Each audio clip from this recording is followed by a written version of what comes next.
Good afternoon, ladies and gentlemen. We now invite you to stand for the national anthem.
Thank you very much, Simone.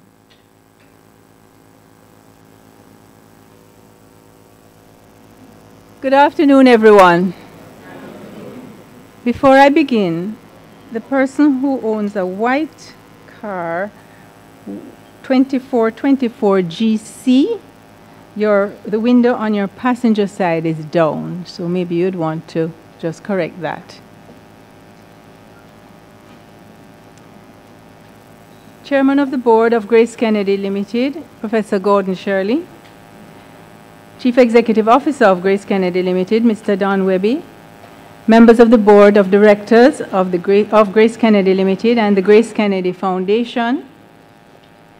This evening's lecturer, Dr. Fritz Pinnock, and his co-author, Dr. Ibrahim Ajaguna, their families and friends, members of Parliament, members of the Diplomatic Corps, and particularly representatives of the Nigerian High Commission, members of the media, distinguished guests, colleagues, students, and friends. My acknowledgement and welcome to you, our very special guests, constitute an observation of protocol on behalf of all the speakers this evening.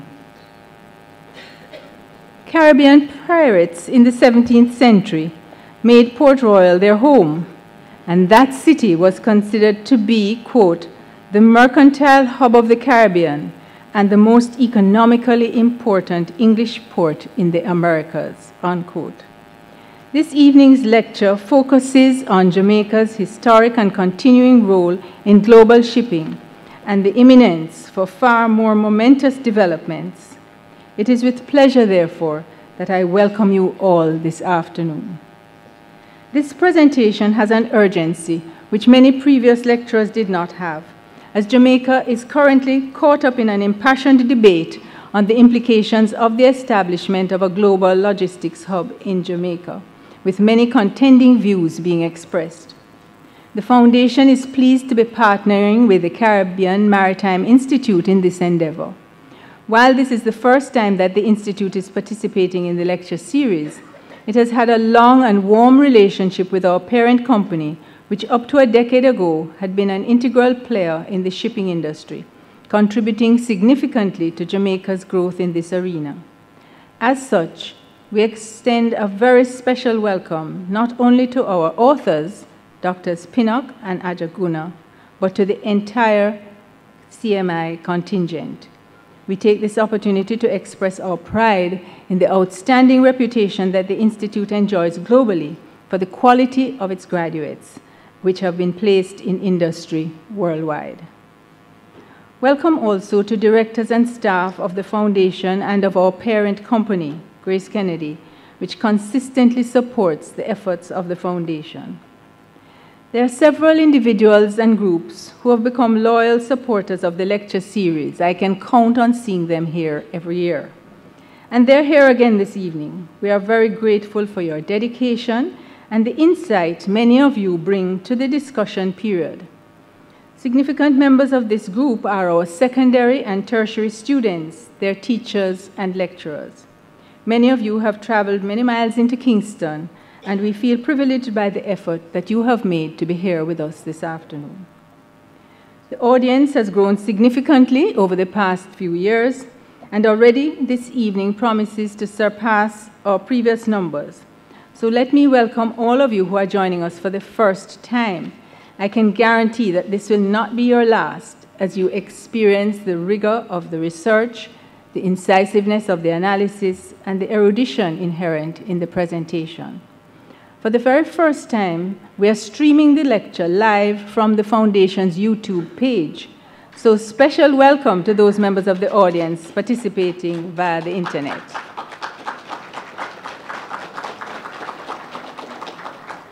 Members of the media can always be counted on to ensure that the debate started here continues in our press and electronic media, and maybe even on the YouTube channel.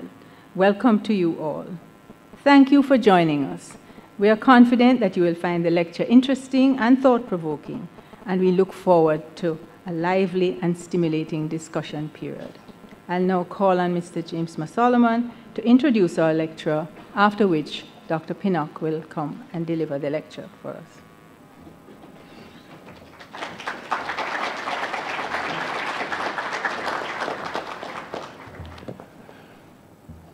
Good afternoon, distinguished ladies and gentlemen. Good afternoon. No one can deny the timeliness of this lecture as the nation prepares for the impending logistics hub. It is a much debated subject with many widely divergent opinions on the value it will bring to the national economy and the lives of the Jamaican people. The discussion of a development of this potential magnitude needs careful and informed guidance. An insightful analysis of the subject by persons who have a wide and deep knowledge of the subject will provide some measure of this guidance. The GraceKennedy Foundation Lecture Committee gives very careful consideration to the selection of persons, or in this case, persons deemed most suited to deal with the topic of choice, and this year was no different. Dr. Fritz Pinnock, along with Dr. Ibrahim Ajaguna, have spent years in not only learning about logistics in theory and practice, but have added such valuable data to the scholarship of logistics planning with a strong focus on the Caribbean experience. Dr. Ajaguna, who is Nigerian by birth, is a chartered fellow of the Chartered Institute of Logistics and Transportation of the United Kingdom, and a member of that country's Hotel and Catering International Management Association. He is president of the Council of Heads of Caribbean Hospitality Schools and a member of the Board of Studies for Tourism and Hospitality Studies, the University Council of Jamaica, as well as the Task Force on Education and Training for the Logistics Hub Development in Jamaica. Dr. Ajaguna's research interests are in strategic planning, using the Blue Ocean Strategy, maritime transportation and sustainability, integration of logistics and supply chain, security and national development, health tourism, Using Alternative Medicine and Sustainable Development. At this point, I would like to acknowledge a contingent from the Nigerian High Commission who have joined us today to support their fellow countryman, Dr. Ibrahim Ajaguna. It is clear that Ibrahim is an outstanding scholar, educator, and an expert in the field of logistics, and we are very privileged that he has co-authored the lecture book with Dr. Pinnock. Please join me in giving a warm round of appreciation to Dr. Ibrahim Ajaguna. Dr. Pinnock holds a BSc Honors degree in Economics and Accounting from the University of the West Indies, an MSc in International Shipping and Logistics from the University of Plymouth in the United Kingdom, and a Doctor of Philosophy in Sustainable Development from the UWI. Dr. Pinnock has authored 3 books, one of which was co-authored with Dr. Ajaguna and Dr. Jan Alex.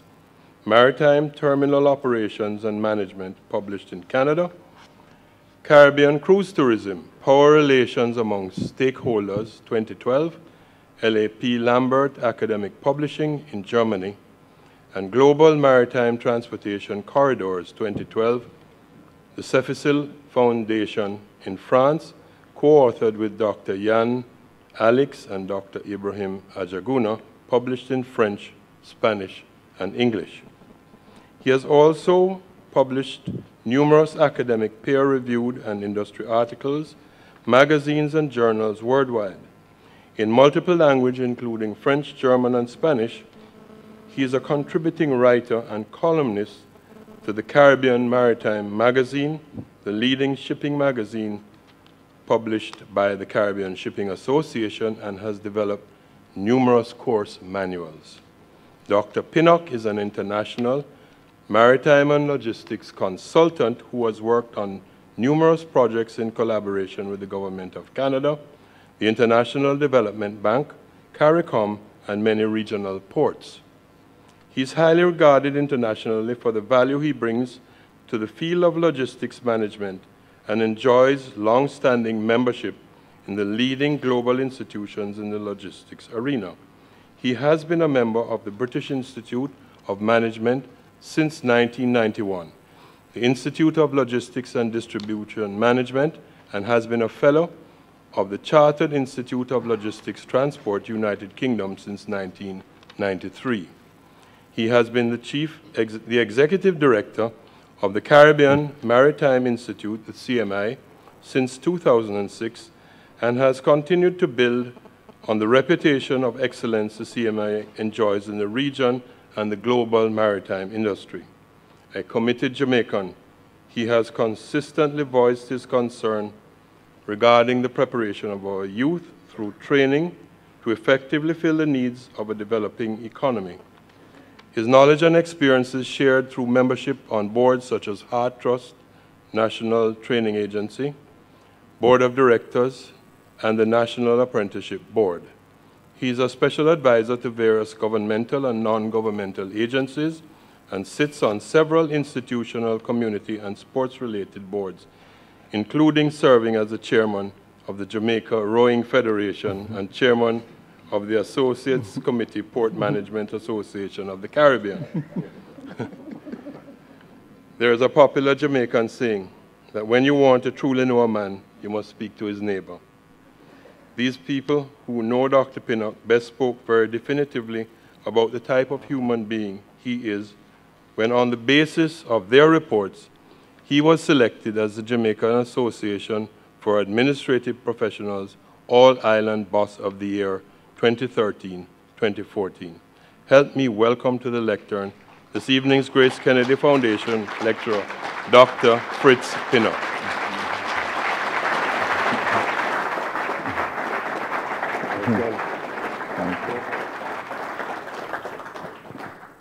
Thank you, Uncle Jimmy. I can call him that. That was a paid announcement, ladies and gentlemen.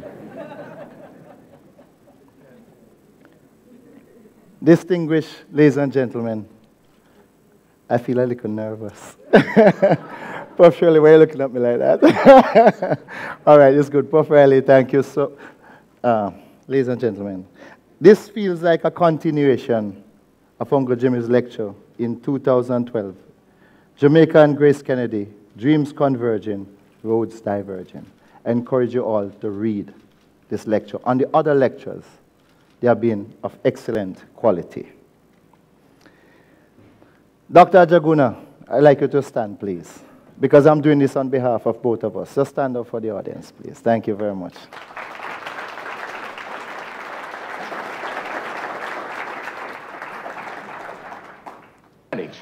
I figure 75% to you, Panma, and 25% divided between the 5 of us. Yida, Crowbar, myself, Tom, and the baby. That makes 5% for each one of us. Billy, you're cheating yourself. If there's 25% divided among the 5 of you, that's 14% apiece. Oh, no, listen, Pa. I wouldn't cheat you. You know I wouldn't. Now, look here. I'll show you. Let me rub this out here. And now, 25 divided by 5 is 5. You see, 5 won't go into 2, will it? No. But 5 goes into 25 5 times, you see? No, you're wrong, Billy. Now, I'm pretty good mathematician. Now, 5 into 25, 5 won't go into 2, will it? No. But 5 goes into 5 once. Now, we didn't use the 2 before, so we bring it down here. Now, 5 into 20 goes 4 times. There you are. 5 into 25, 14. No, look, Pa. Let me prove it to you now by multiplication. 5 times 5. 5 times 5 is 25. Really, I'm surprised you're learning. Huh? I'm surprised that you're learning. Now I'll show you. 5 times 14 is 25. 5 times 4 is 20. 5 times 1 is 5. 25. That's it. No, look, Ma. See, look, you're wrong there because I'll prove it to you. We'll put down 5 14s here. 14, 14, 14. There. Now I'll prove to you by addition that 5 14s is not 25. 4, 8, 12, 16, 20. 21, 22, 23, 24, 25. There you are. Better brush up, Billy. I don't want to see you boys cheated. Ladies and gentlemen, when you hear of the logistics of what comes to mind, when you think of the topic of the lecture from piracy to transshipment, Jamaica's journey, let me take you back in time. Shipping is one of the oldest industries next to prostitution. I didn't have time to do the research. Uncle Jimmy is more of an expert, so he will come and present on prostitution at the next lecture. Noah's Ark have been the largest ocean-going vessel ever built until the late 19th century. Noah's Ark could hold 20 NBA basketball courts, 569 modern railway cars, 1.5 million cubic feet of space, 100,000 square feet of space. Noah's Ark was a mega ship.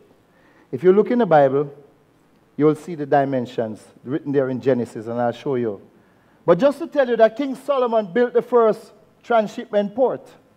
He was so wise that other kings and queens would go to him to purchase horses and chariots. He would buy them from Egypt and mark them up 400 or 500% and then sell them back as King Solomon's branded horse and chariots. That was early transshipment. King Jehoshaphat built a fleet of ships that were wrecked before they ever sailed. That was early terrorism, and the United States could not blame it on bin Laden. These are the dimensions given for Noah's Ark, ladies and gentlemen. At 45 feet high, Noah's Ark was a 6-story building without a crane. Can you picture? In 34 BC, this was a mega ship. The length overall, LOA, 25 meters, the breadth overall, 7 meters, and the depth or the draft, which is what you need to float the vessel. It's a pleasure to see the Minister of Education. Welcome, Honorable. Honored to it. 70 tons. This vessel was a mega ship, but it was propelled by brute force, 100 men. Now you look at the vessel that Columbus visited Jamaica in 1492. It was slightly bigger, but because of propulsion by wind, was able to reduce the crew to 40. And let me suggest that Columbus got pushed by a very strong magnetic breeze called the northeast trade winds that blew him right through the passage. And he couldn't go any further when he stopped in Jamaica. It was so magnetic. These are the signs of early piracy. Thanks to Dr. Jaguna. If you have any of these at home, check them out. If there's no teeth, he's a potential pirate. The Age of Piracy. Prior to 1655, the Spanish, when they occupied Jamaican territory, they did not find any gold. And of course, in the good old Jamaican language, we don't come here for corn cow, we come for drink milk. So they went to Panama, they went to Hispaniola, where there were gold available on the surface, relatively. And so there was a bit of lawlessness and poverty of what took place. Uncle Jimmy did a detailed history on Port Royal. And this is where I tell you he's an expert, and I really mean that when I said in the other areas too. So at the time when the English lost their position and came to Port Royal, they found that the strategic position of Port Royal was so important.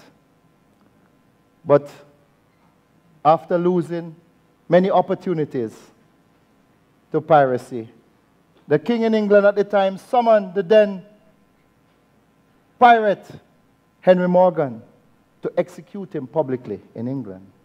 And while he was there, one of the advisors apparently went to the king and said, "King, but you can utilize his service." And this is how the Donmanship started in Jamaica. He said, rather than execute him, why not knight him and call him Sir Henry Morgan and send him back? Let him take control of Jamaica. He said, good idea.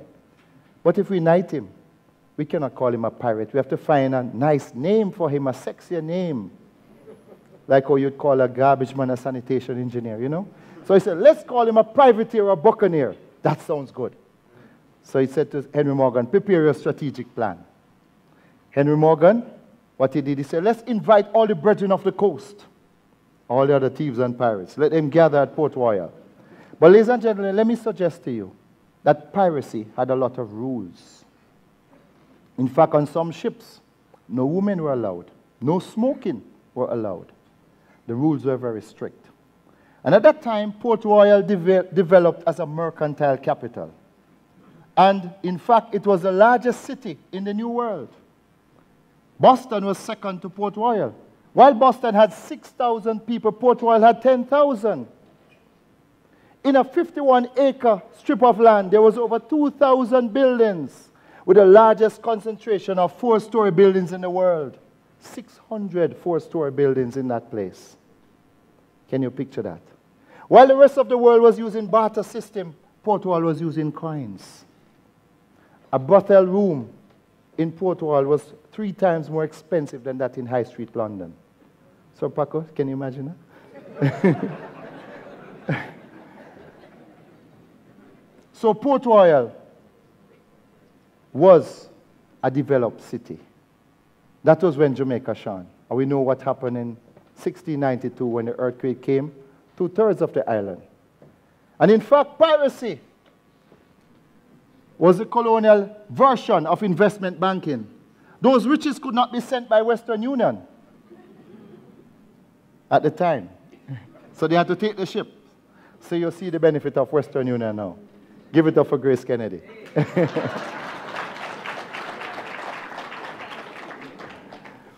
Ladies and gentlemen, this is a ranking of but this was done by Forbes, a ranking of pirates. And you can see that Jamaica ranked number 8 according to this list. But further research shows that they missed about 120 million US dollar extrapolated in present day dollars of Henry Morgan's wealth. And if you add 120 million to the 13 million, you can see somewhere where he would fall off the scale. He would be at number 0. So, Henry Morgan was quite a wealthy man, and so was the Jamaican economy at the time. If you look, you see the outer boundaries of the sunken city. 2/3 of Port Royal is now submerged.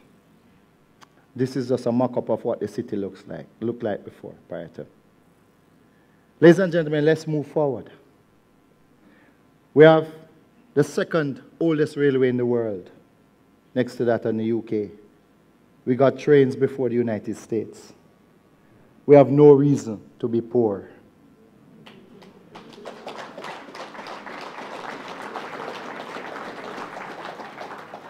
This is intermodal transport at its best. We had a tram service in the city, the ships coming in, connecting to the rail. This is the heights of intermodal transportation. Good to see Minister Hilton. Welcome, sir. Thank you.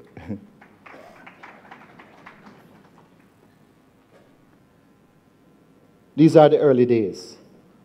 When a ship come in, the pockets were filled with the port workers, and what couldn't hold in the pocket had to go in the stores.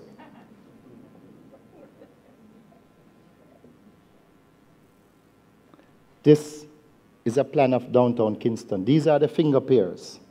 And ladies and gentlemen, we transition from the pirate economy to that of the early general cargo days, when downtown Newport East was where the piers were, the finger piers. Just stretch out your hands like this and look at them. Open the fingers a little bit, man. As some ladies are too close. Open them. That's where the finger piers, because a ship would come in and spend 3 to 4 months in port. The crew had sufficient time to go ashore, get married, start a family, divorce before the ship sailed. But now, things have changed, ladies and gentlemen. This is a finger pier back in the time.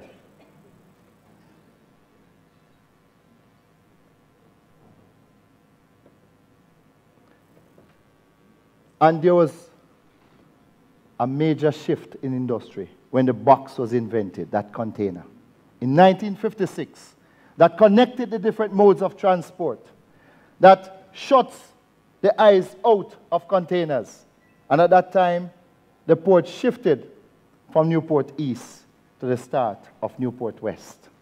Because prior to that, the most important part of a port was a shed to store the goods and a narrow apron or strip bird face to land the goods. There are 2 forces driving the global economy. The first force is called scale. Usually say it's not the thing on the fish I'm talking about, not the thing you use to weigh the fish, but the economies of scale. And the second force is that of technology. And the same principle holds with scale. Because if you were to use a robot taxi to carry 10 people, 10 passengers. Remember, they small up themselves, right? You all know this. Ambassadors, you know this too? Yes. Small up themselves. And you have to substitute that taxi to a robot coaster minibus that can carry 50 people. Because you have standing room. As long as you're in any position, vertical, horizontal, you're in a seat. Everything is a seat. You pay for it. You're able now to reduce the rate per head. Welcome, Ambassador Mata. Thank you. You're able to reduce the per head rate from $100 to $50 and actually make more money gross. That's the whole concept with ships today. They are small up themselves. That's it. Thank you. So this was the concept of the first container ship, the Ideal X, in 1956. And as the ships get bigger, they need more draft, more water to float. Hence the reason you hear the term, we have to dredge the channel. This is the stern of the world's largest container ship afloat, the Maersk EE. This ship can hold 863 million tins of baked beans. GraceKennedy branded baked beans.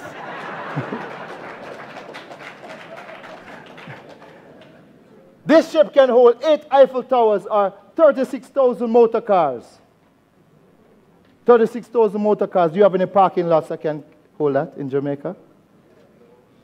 Professor, you have any at the UE? Thank you, just about. If you were to start these containers in the wrong place, this is what it would look like. So, ladies and gentlemen, the box have changed the world. 90% of the volume of goods travel by sea. McLean was an American trucker who formed the first shipping line, Sealand. In fact, GraceKennedy represented Sealand. Right, Paco? Thank you. So, his vision was to focus on moving freight rather than moving ships. Ships would move and become warehouses in ports for months. But he flipped the coin, increased the pace at which you can move the cargo, and then the ships can get in and out. You need less ships. So in other words, shipping industry took on this sprinting pattern, like what Jamaica is famous for. So the whole container concept was more than a metal box, but an entire new way of handling freight, a new system of thinking. It required a new port infrastructure. You now need the cranes on shore as opposed to the cranes on the ship. You now need the interface between the ship and the land with the rail and the trucks, intermodal transport. So you can see some early costs to show the shift to containerization, because the total cost per unit, $10.87 versus over 100% more using a conventional ship. So you can tell why the shift to containerization. The Asian companies, the Asian countries, major companies there invested heavily in this whole container system, and that differentiated their economies in the early days. But ladies and gentlemen, then came technology. This is on board one of the Virgin Atlantic flights. You can actually stay at your seat and order drinks for somebody else at another seat. Conversational piece. First time when you go to the beach, what's it that people used to do at the beach? Look starfish. Not many starfish around anymore, right? Or you play and have a good time, you talk, you chat, you relax. What do people do at the beach today?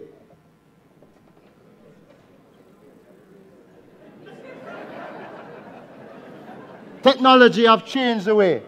And in fact, ladies and gentlemen, last week Sunday I was at KPH and I saw a lady on a stretcher going to the operating theater, all covered up with her phone. Selfie. Selfie.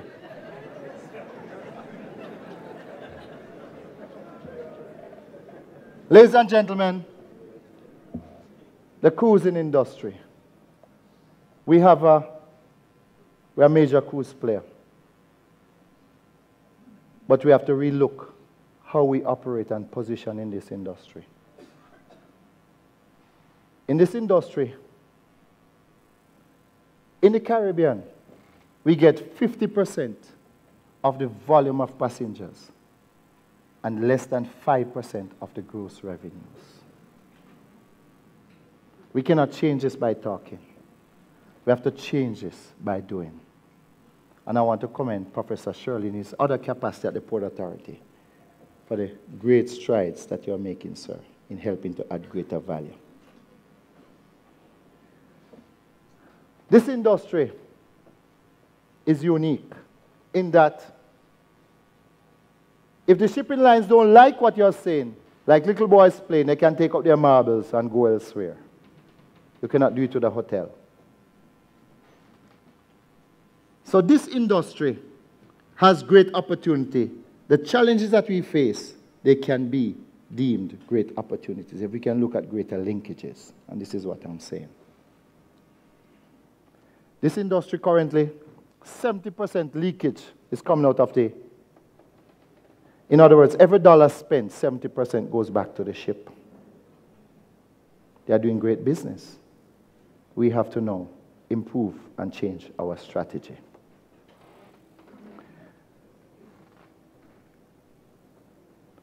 This was in 1966, the opening of Newport West. Our initial response to the change in the industry when the shift to containerization. This was the first container vessel in 1966. And this was the roll and roll off ship where you actually drive the whole trailer onto the ship and off.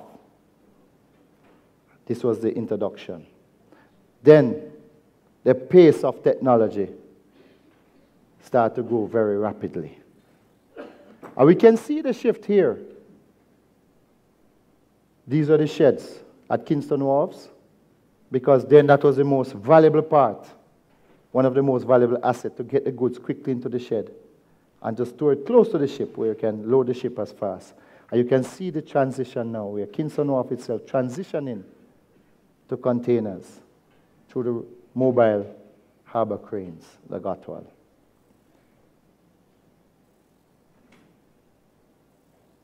And as it grew, get a nice aerial shot, then this was the era of transition, when the whole concept of containerization changed, where the industry adopted from the airline industry the hub and spoke. And if you have a hub, it must be connected to spokes. So the big ship would come to the hub, drop off, and smaller vessels will take it to different spokes, and vice versa. So that was the context and concept. And here was the introduction of the specialized container terminal. But ladies and gentlemen, this is what it looks like now. This is the Causeway Bridge. This is the Fort Augusta prison, and the whole notion that whatever is dredged could have been presented. So this is what Professor Shirley is now packaging for divestment. But ladies and gentlemen, there is a shift again. Because since 2008, transshipment is now a cost to shipping lines.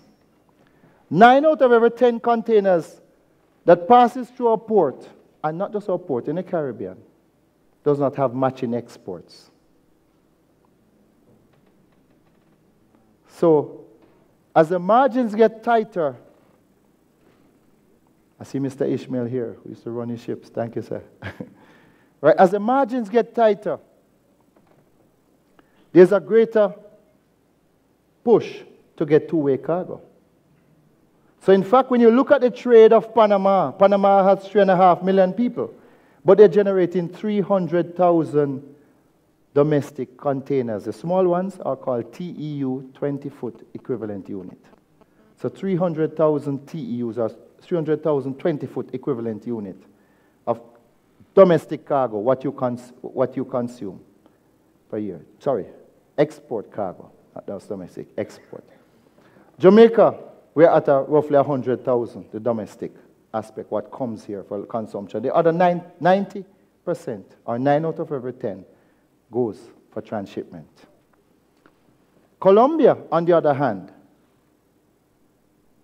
with a population of 75 million, generates 1.2 million TEUs. So they have a larger domestic base to attract more international lines. So the market is now asking for greater value added. In other words, give me a port that is integrated into an economic zone, that the value added process can take place in the same space. And this is what the international market is now asking for to be competitive. Because in the 1970s, people took advantage of what you call the offshoring. You'd package parts of your production, and it would be done in the Pacific Rim. You took advantage of cheaper labor costs. But then you found that there were some gaps. Because when your production is so far from your demand, it creates supply chain vulnerability. So the whole shift now is nearshoring. How can I move my production, my final production, a little closer to market? And Jamaica sits at that crossroad, which I'll explain in a minute. So there's a paradigm shift, ladies and gentlemen. So in other words, the context of the emerging ports, what the international market is looking for, is not a port like this is in Barbados, which is all surrounded by people. If you had to create a few thousand acres of land, I guess you'd have to bomb out some people, and you know that could be a little bit problematic. Freeport Container Terminal, which was one of the competing transshipment ports, which we are saying there's now a shift from transshipment. You can see this beautiful white earth, they actually sand reclaimed land from the sea. So there's not enough space to create that sort of value-added activity at the scale at which they need. But you can now see the whole context of Cow Cedar in Dominican Republic, with the thousands of acres behind that you could even add an airport to have an air-sea integration in that same space. This is what the market is now looking for. This you can see MIT in Panama have started a little value added in the back, but it's still not sufficient to create the type of integration that the market is looking for. This is Maryland, Cuba. You can see where Havana port was actually locked in the city. They have now created a new port with green fields surrounding. So while we are looking at probably 6,000 acres for one of the economic zones, they are now looking at 40,000 hectares. And the Mariel port is now open. But ladies and gentlemen, let me say this. Sometimes we want no other ports around us, but you can't have a hub without spokes. If I show you a bicycle wheel now and I ask you what happened if I was to remove the spokes, prayer and fasting alone could not keep that hub in place. You need some connection. This was the Frenchman de Lesseps, Ferdinand de Lesseps, who built the Suez Canal, which was opened in 1869. When de Lesseps heard of the Panama Canal, he said, piece of cake, I can do that. I built the largest canal in the world, so I just go there and need to talk to nobody. I just start to dig and dig and dig. But they did not explain certain things to de Lesseps. They did not tell him that there was a tidal difference between the Pacific Ocean, between high tide and low tide. Have you heard of tide? I'm not talking the thing where you wash with, you know. Talking the vertical rise and fall of the water. So on the Pacific Ocean, every 6 hours the tide changes. So at high tide, the difference between high tide and low tide is as much as 20 feet. They didn't tell de Lesseps that. They didn't tell him that the Panamanian hill in the middle, Ambassador, the man must dig down the country, you know. They didn't tell him that the hill in the middle was taller than the ocean. So he started to dig, and if he didn't go bankrupt, Panama would be a trench today. But on the Atlantic side, the tidal difference is less than a foot. So let me just quickly show you. And just to put in context what the Panama Canal is, I use the 3 major shortcuts in the world. The first shortcut, Malacca Straits in the South China Sea, Singapore, Malaysia, and Indonesia. A little channel between Malaysia and Indonesia. And I'll ask you to use the word alley to remember it. An alley, a little narrow passage, or lane. Right? Alley or lane. The next one is the Suez Canal, which connects the Red Sea to the Mediterranean Sea. And use the words trench to remember it. It's a trench, I just dig a trench. And the Panama Canal is actually a bridge. What is the Panama Canal? It's a 2-lane highway going up a bridge into a toll road. You can picture that? But this toll don't carry tag. You can pass and stick out your $1,000 bill. It's $72 US per TEU for the toll. And this toll you have to pay before. And if they tell you 0, 10, 30 hours for your toll crossing, canal crossing, and you reach there 11 o'clock, you have to join the back of the line, and that money dead, and pay again. So in other words, the type of efficiency that the global system is looking for is not that I go to work today and I feel tired. So I party last night, so I now work tomorrow. So by Delano, I can go back the following day, you see? And you miss the crossing. It's an expensive joke. May I suggest to us that the Panama Canal is one of 3 routes to get cargo, not just in the United States in the north, but also in the south. The first is via the Suez Canal, through this channel. See that line? And when trade orientation used to move from north to south, you had no obstruction. But when you offshore started in the Far East. You're now going to hit on the west coast of the United States, but 60% of the population lives on the east coast. So this is what now happens. Let me show you. You now have to use a land bridge. The ship goes here, then you connect to the rail or the trucks to go across to the east coast. Or you can come through the Panama Canal. So there are three competing routes. One via the Suez Canal. The second is by the west coast connecting to the U.S. land bridge. And the third is via the Panama Canal. But when you go through the Panama Canal, there's a piece of U.S. legislation called the Jones Act.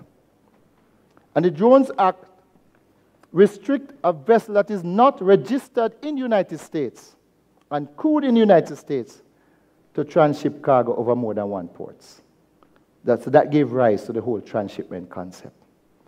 So let's go back to that two-lane highway, going through that toll booth.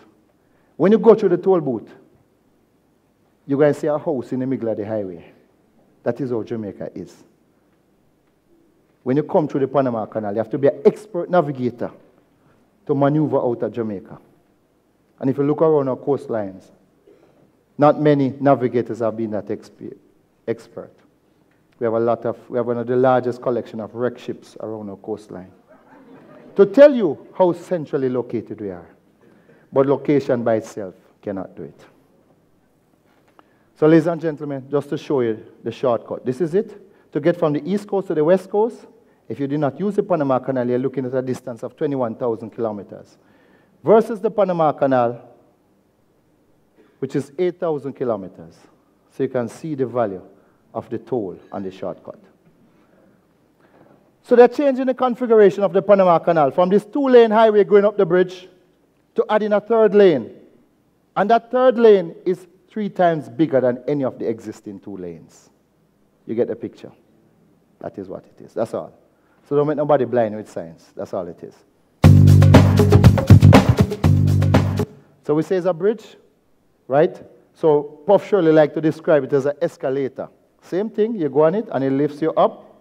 Get to a plateau, you come down and it throws you off. I'll put it this way. You go in at the Pacific Ocean, you go in the first lock, which is called the Miraflores lock. You lock, you close the gate. You fill the water in from the bottom. You raise the ship with 2 chambers. You know chamber? Anybody from the country know chamber? Chimney? Same thing. So you raise the ship 16 meters above sea level. Then you go into the Pedro Miguel lock and you raise it a further 10 meters. So you're 26 meters above sea level.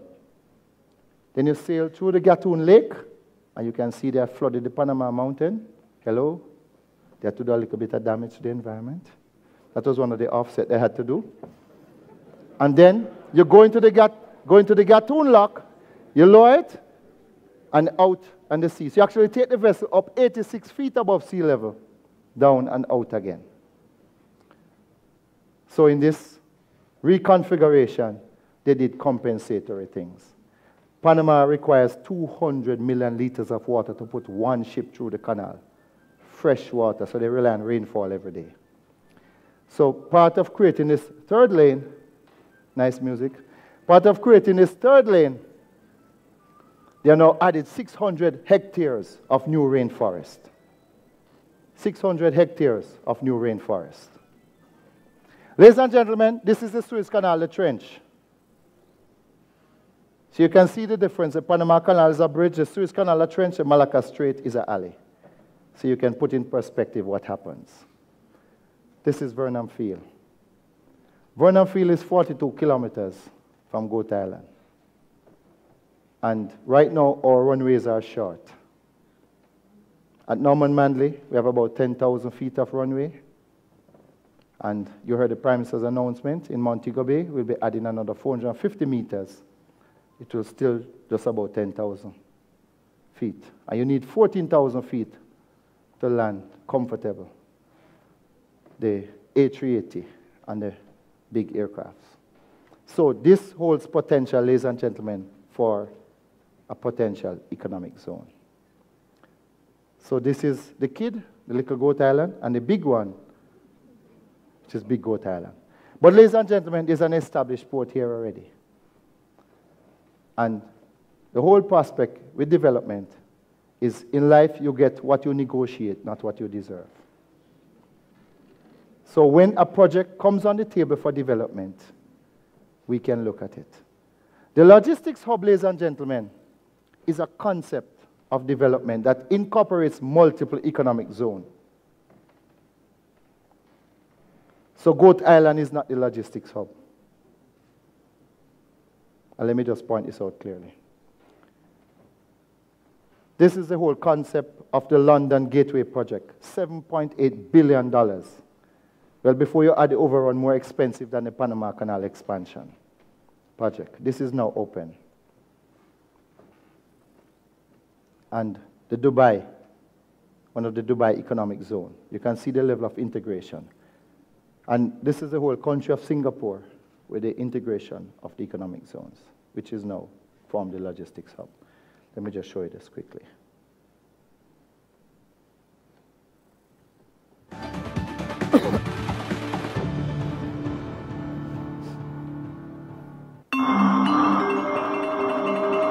If you build it, they will come. One of the biggest ports in the world, and Dubai's Jebel Ali was not too long ago nothing but a sandy desert along the shallow waters of the Gulf.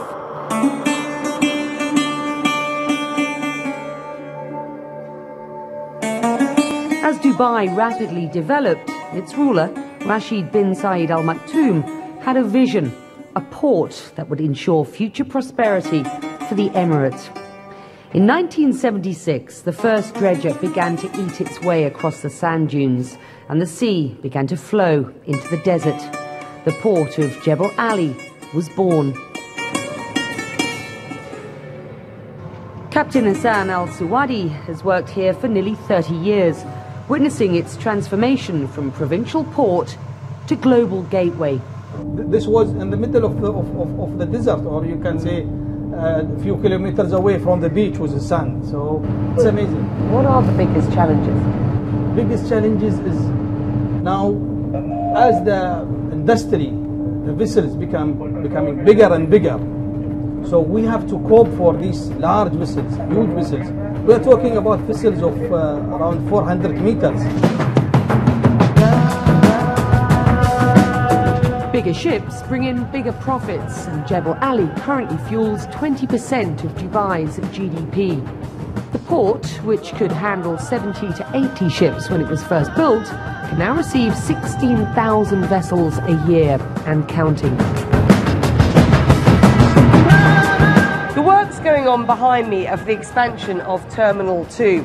Now, just like most of Jebel Ali, as far as the eye can see here, this land has been reclaimed. And when this is finished, it will be able to simultaneously handle 6 mega vessels. The brand new $850 million Terminal 3 is also starting to emerge. For Jebel Ali, the sky, or in this case the sea, is no limit. How much more can you grow? Well, this is the far biggest in the region. If you take it from Europe, Rotterdam to Singapore, really. But listen, we can build more islands, we can go up to 50 million containers capacity if we want. By far, a dream which is really, right now, doesn't exist anywhere.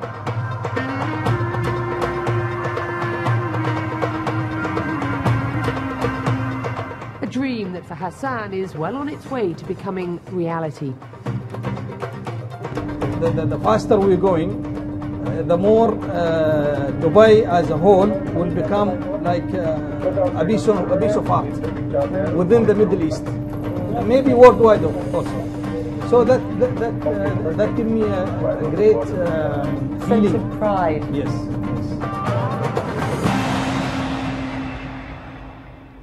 All right. So, ladies and gentlemen, I'm going through the transitions from piracy. You could see where we were one of the top in the world. Then they came transshipment. We rose to one of the regional top ports. And now transshipment has gone down. There's the emergence of a new order. Where do we stand? A global supply chain is a network of trading partners. And logistics is a glue or the circulatory system that holds them together. So logistics implies connection, integration. It has to do with communication, transportation. It has to do with storage and change in state. And above all, efficiency, reduction of waste. So this is how we look at the moment as a country, ladies and gentlemen. Here is Uptown, the high side of the boat. I'm glad the hole is not on our side. This is not a good position to be in because we all go down. So, ladies and gentlemen, I don't think as a country we have much time for more discussion. It's a call to action.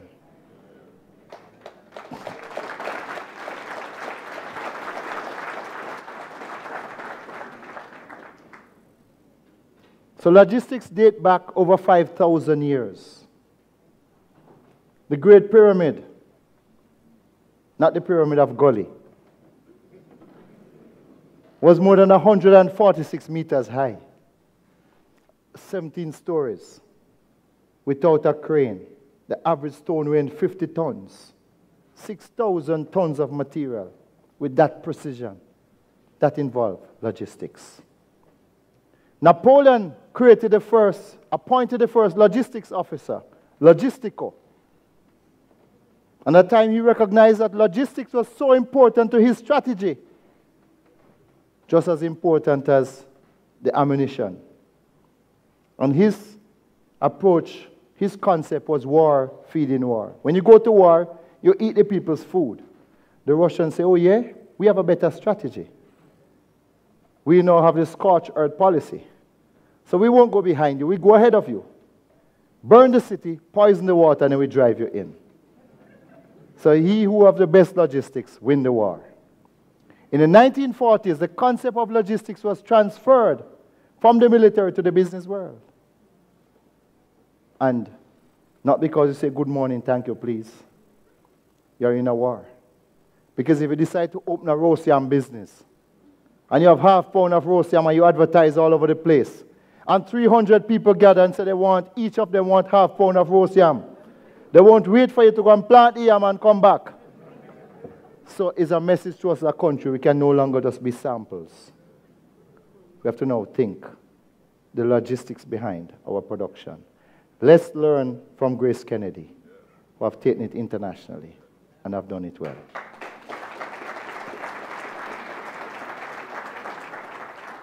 The future. Ladies and gentlemen, we have great export potential for our goats. This is an airport in France. They have removed the lawnmower and they have gone environmentally friendly, so they're using goats to mow the lawn. Can you imagine the Jamaican goats, how they can trim and cut and carve very well? They can use pedestrian crossing. Great export product, ladies and gentlemen. We'll have GraceKennedy branded goats very soon. Right, Prof. Shirley, I know you're a man of innovation. Ladies and gentlemen, logistics is not about storage. It's about avoiding waste. Anything above the minimum is waste. And this is what it is about. 7 different types of waste. We don't need to go to it. But this one defects. Do it right the first time. The future is about mega cities. Back many years ago, many of you who live on Malines Road would be considered living in the country. Because when you pass at halfway 3 o'clock, as you look over, you're in the country. Now, because of Highway 2000, those in Clarendon, so they live in Kingston. So there's hope for St. Elizabeth, where I'm from.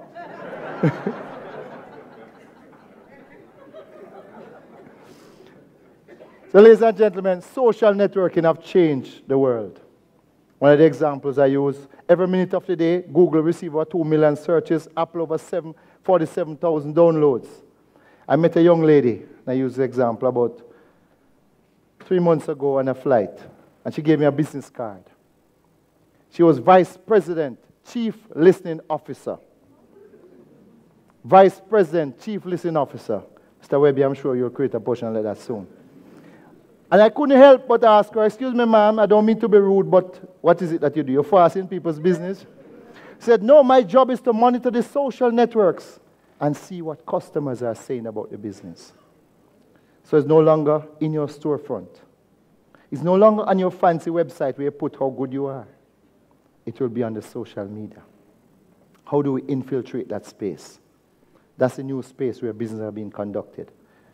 So as a country, we have to wake up to this reality.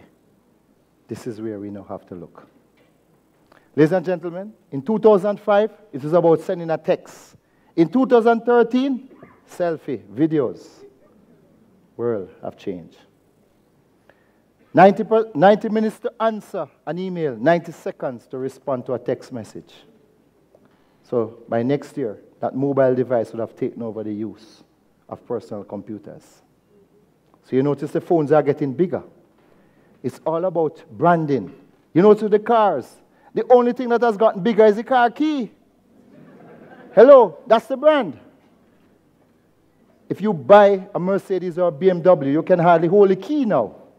Because that's the brand you're holding in your hand. That's the most significant part of the car. So the brand carries that value. That GraceKennedy brand carries so much goodwill.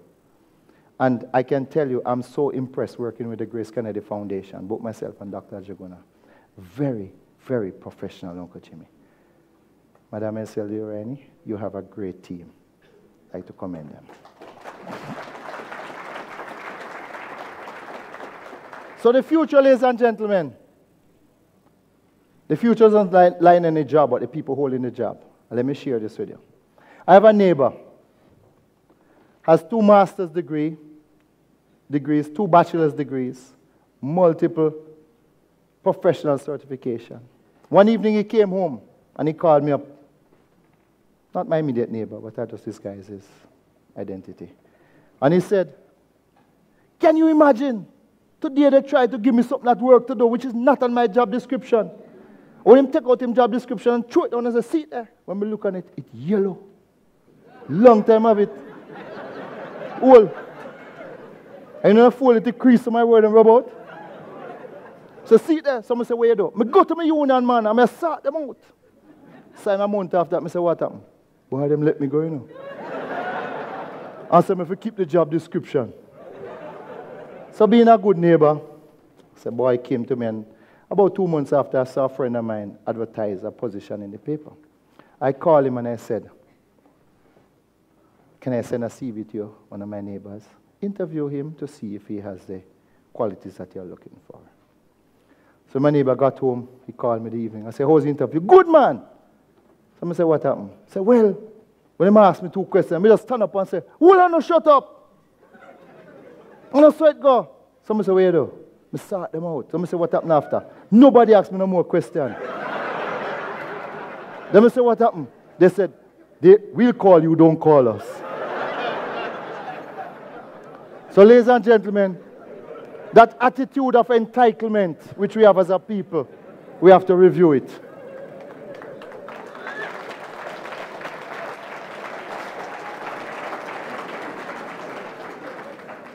That attitude of entitlement, and I'm glad our Minister of Education is here. You'll hear him singing the same tune. He'll soon start DJ now.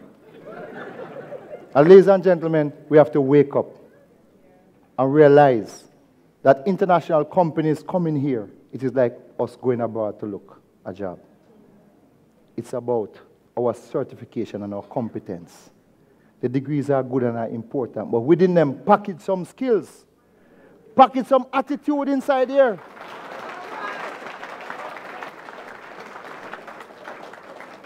So 60% of the best jobs in the next 10 years have not yet been invented. Are we prepared? Let me challenge our education system and institutions. Are we prepared to create 60% new programs within the next 10 years? We had some jobs in the past, elevator operator. Wow, this was a big job back in the time, you know. You go in an elevator, there was a man there, his job was to sit on a chair and press the floor where you're going. As I said him now, just go press it so you know, I do all kind of style and juke it, you know, so it requires certain skill. Where's that job today, ladies and gentlemen? We talk about a long distance operator. Are you a telephone operator? Work with you work with telephone, are you a telephone operator? Oh no, I'm a long distance operator. I work with foreign. encyclopedia salesman. You remember that job? You have to be a very important job, you know. To carry those big books, you have to be intelligent and look intelligent selling them. Ladies and gentlemen, I had a set at home. And I could sit beside it under supervision. Because my mother knew if she wasn't looking at cut out all the cowboy and all the pretty picture there. But ladies and gentlemen, radio actor. You remember that? Those skills? Dulcimina. When you listen to a story, man, you cry. They describe how the dog teeth long. Your dream seat at the night. Eh? Those things have now changed, ladies and gentlemen. The future is about STEM. You hear a minister talking about this again. 70% of the jobs in the future have a STEM base. So we'll no longer have the option to take out those little nice part out of it. The artistic and creative parts and put them over here and alone do them over here. Everything now will have a STEM base. So the future will now have to look differently. So whole institutions will have to change because the world has moved from information rich to information poor.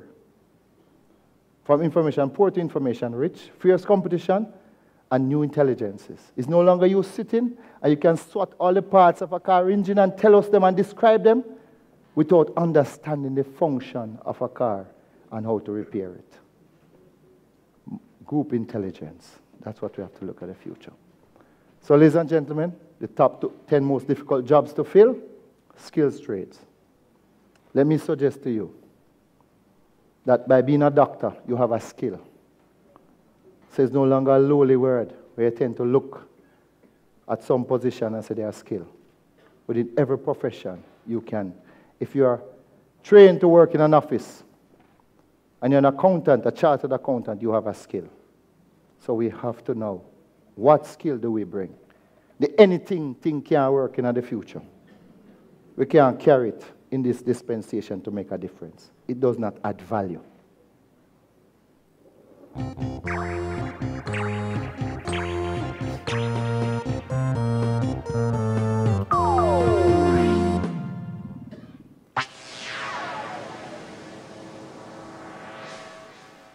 Welcome to another video from explainingthefuture.com.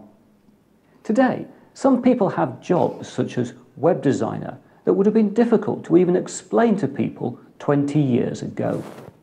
In this video, I therefore thought I'd present my top 10 of potential new future jobs. At 10, we have in-store 3D fabricator, or somebody who uses 3D printers to copy and manufacture things in retail locations on demand.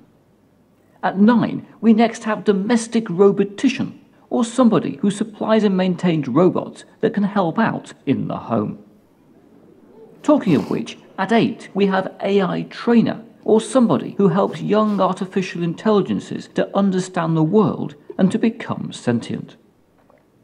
Turning to things medical, at 7 we have transhumanist surgeon, or a doctor who upgrades people's bodies to give them beyond human capabilities.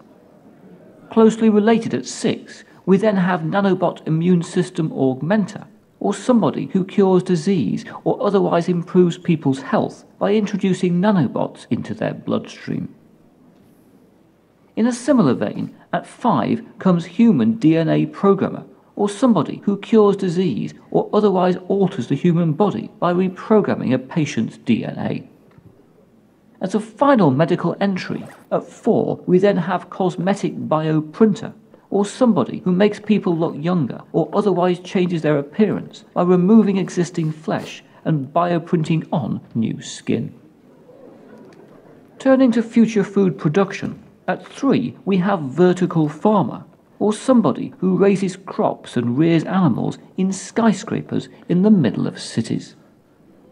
Rising to 2, our penultimate entry is space elevator attendant, or somebody who ferries people and cargo into space in a lift carriage that climbs a very long cable to an orbital platform.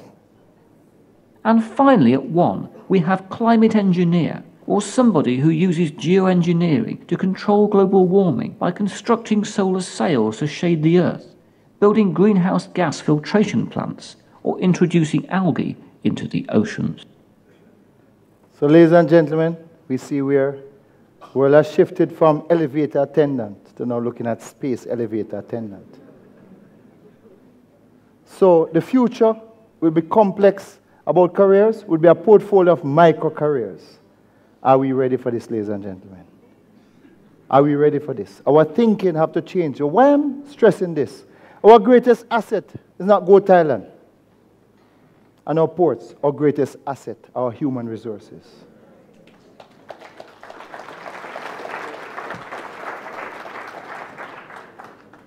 But so if we can repackage this asset in a way, it can bring Jamaica the greatest value. We know crowdfunding on the internet. We have some type of crowdfunding that we used to do, which is not really appropriate. You know, the lotto scam, but we have different type of crowdfunding. We have done well in that, but we need now to look at the new type of crowdfunding. There are some new emerging areas. So, ladies and gentlemen, how do we stand out from the crowd? From piracy to transshipment, Jamaica's journey to becoming a global logistics hub. A logistics hub is a concept of development that incorporates multiple economic zones. And our country have envisioned 16 such economic zones, of which Goat Island, that project could be the first and an important element of such project.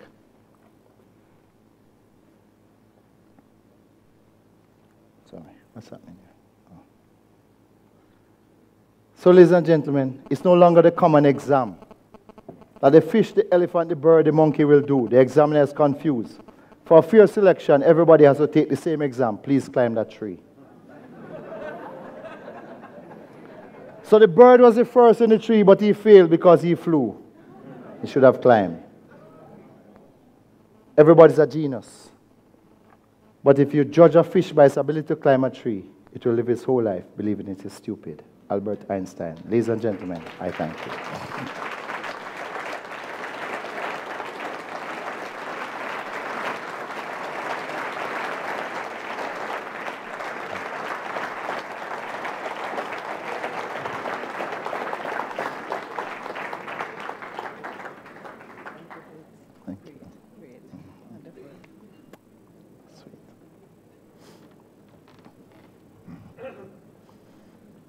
Ladies and gentlemen,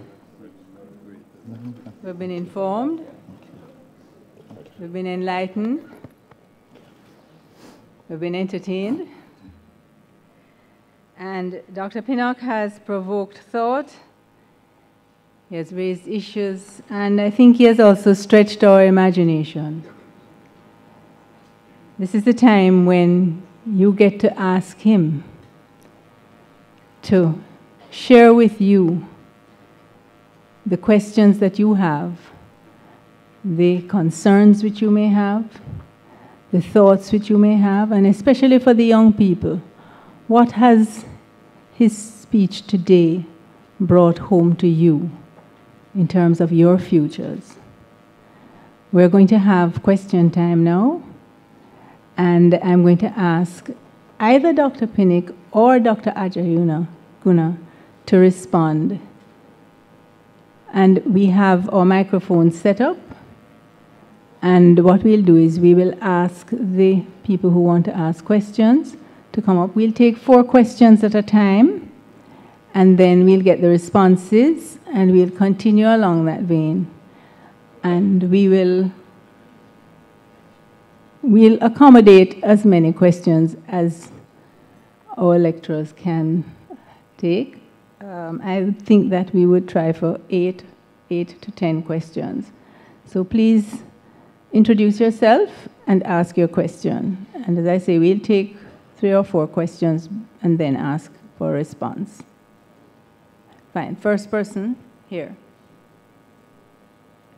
Good evening, Dr. Pinnock. It's a pleasure being here. And needless to say, the lecture was quite illuminating and enjoyable. I want to particularly greet each and every one of us because we are distinguished, Mr. Webby, in our own rights. Okay, I'm Rudolph Ellis, university philosophy student. Now, just a simple question, Dr. Pinnock. Because there are many that could be asked. Notwithstanding, there are... Ask it, please. Notwithstanding that there are issues attending to the question I'm about to ask, which is this. Is there or could there be some more consideration given to those people who are not privileged for one reason or the other, especially the poorest among in our society, to provide for them from the top down an avenue where they can see or, as it were, experience a piece of the Jamaican dream? Because more often than not, the Jamaican dream. So the question is simply this. Is there consideration, or could there be further consideration to be include the poor in our society? Can we please just hear the question? Yes. Please, thank you. Mr. Ellis, can you frame your question as quickly as possible and as succinctly as possible?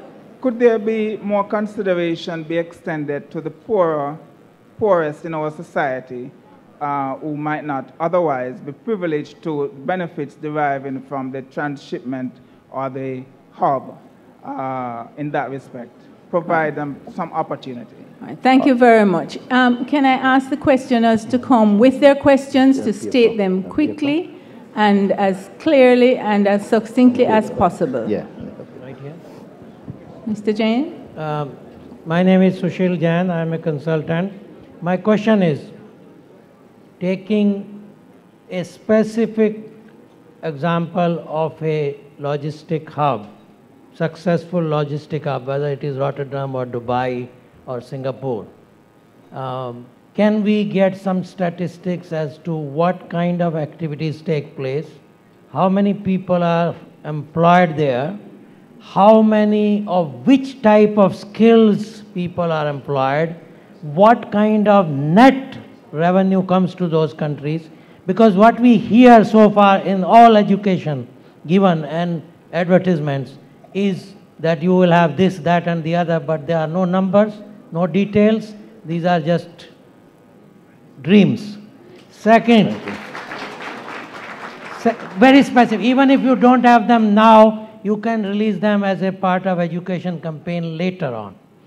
Number two, we hear from different spokesmen, here, there, and everybody, whether this minister or that spokesman, who is really in charge of the total central logistic planning for Jamaica at this time, and who is the spokesman for that?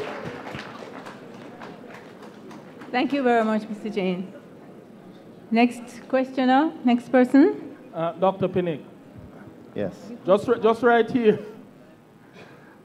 Right down here.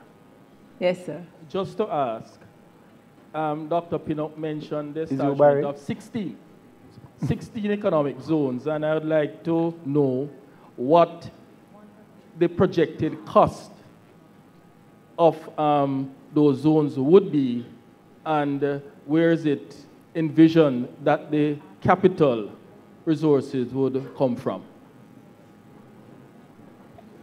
Thank you. Any other questions immediately? Yes. Yes? Yes. Hello? Okay.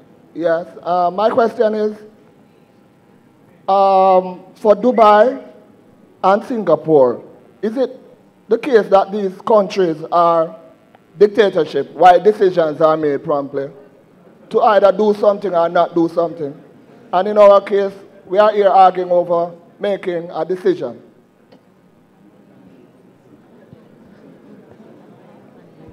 All right, thank you. I'm going to ask Dr. Pinnock and Dr. Ajay Guna to respond. No? All right. Thank you. Well, you said it was a simple question, but the statement longer than the question, the first one. All right, don't worry. That's okay. Consideration of the benefits to the poor and information.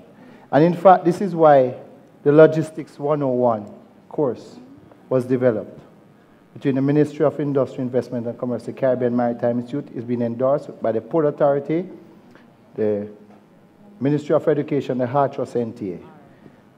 This program so far is a 3-hour course that we take to anywhere.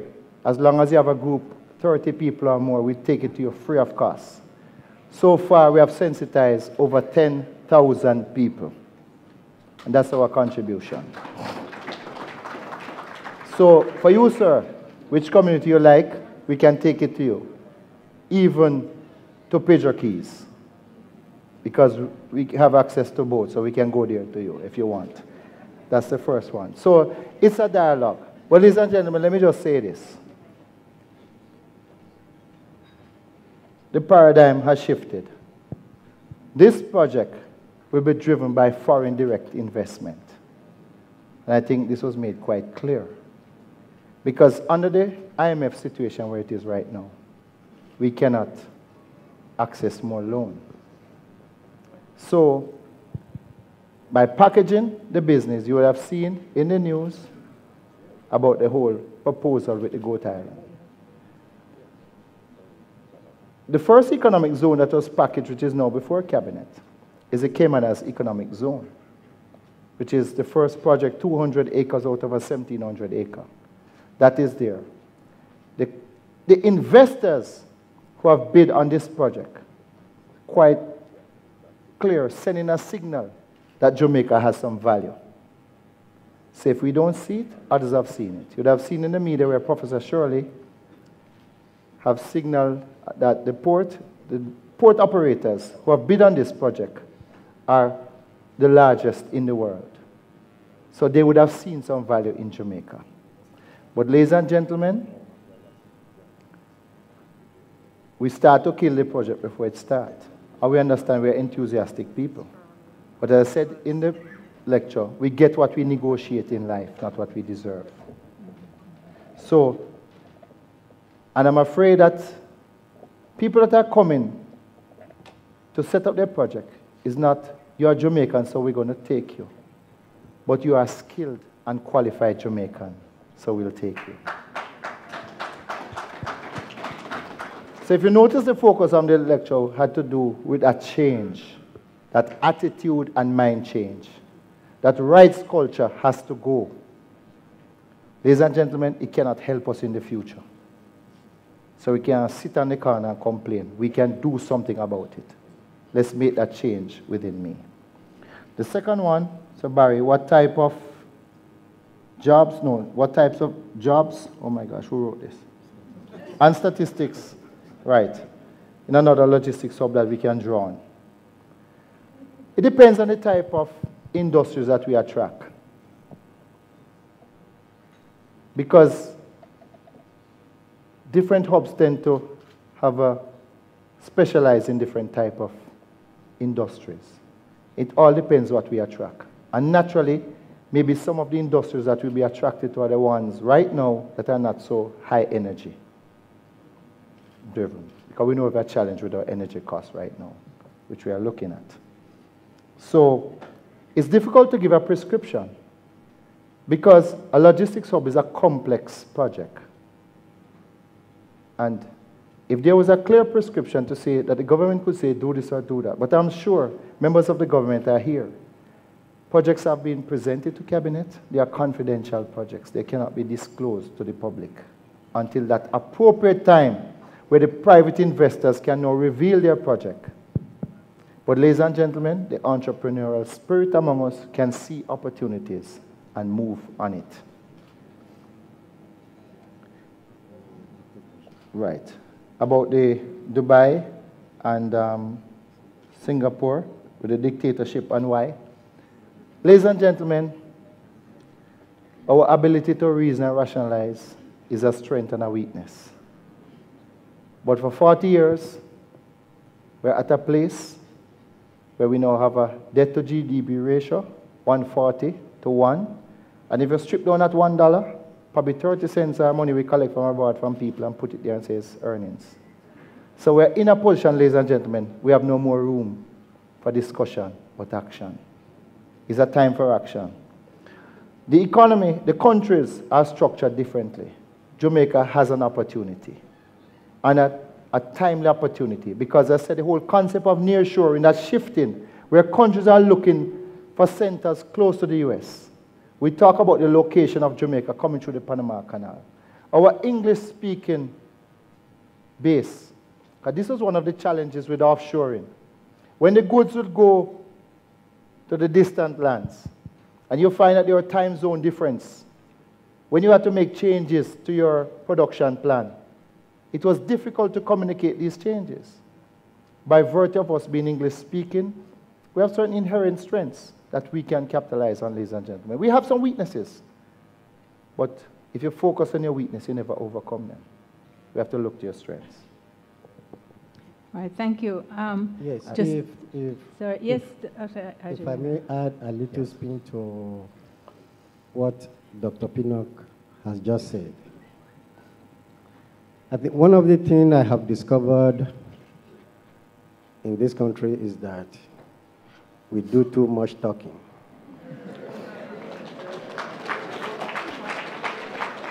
And little or no action. If you understudy the various development plans that has been developed in Jamaica over the years, we have some excellent plans. But when it comes to implementation, it is a serious problem. In addition to that, the Caribbean Maritime Institute and the Ministry of Industry, Investment and Commerce have taken it upon themselves to educate an average Jamaican about what logistics hub or logistics is all about. This particular project is one of a kind that we are seeing for the first time in Jamaica. As indicated in Dr. Pinnock's presentation, logistics is an economic activity that brings into play or that connect other economic spheres or other economic activities. And I will give a few examples.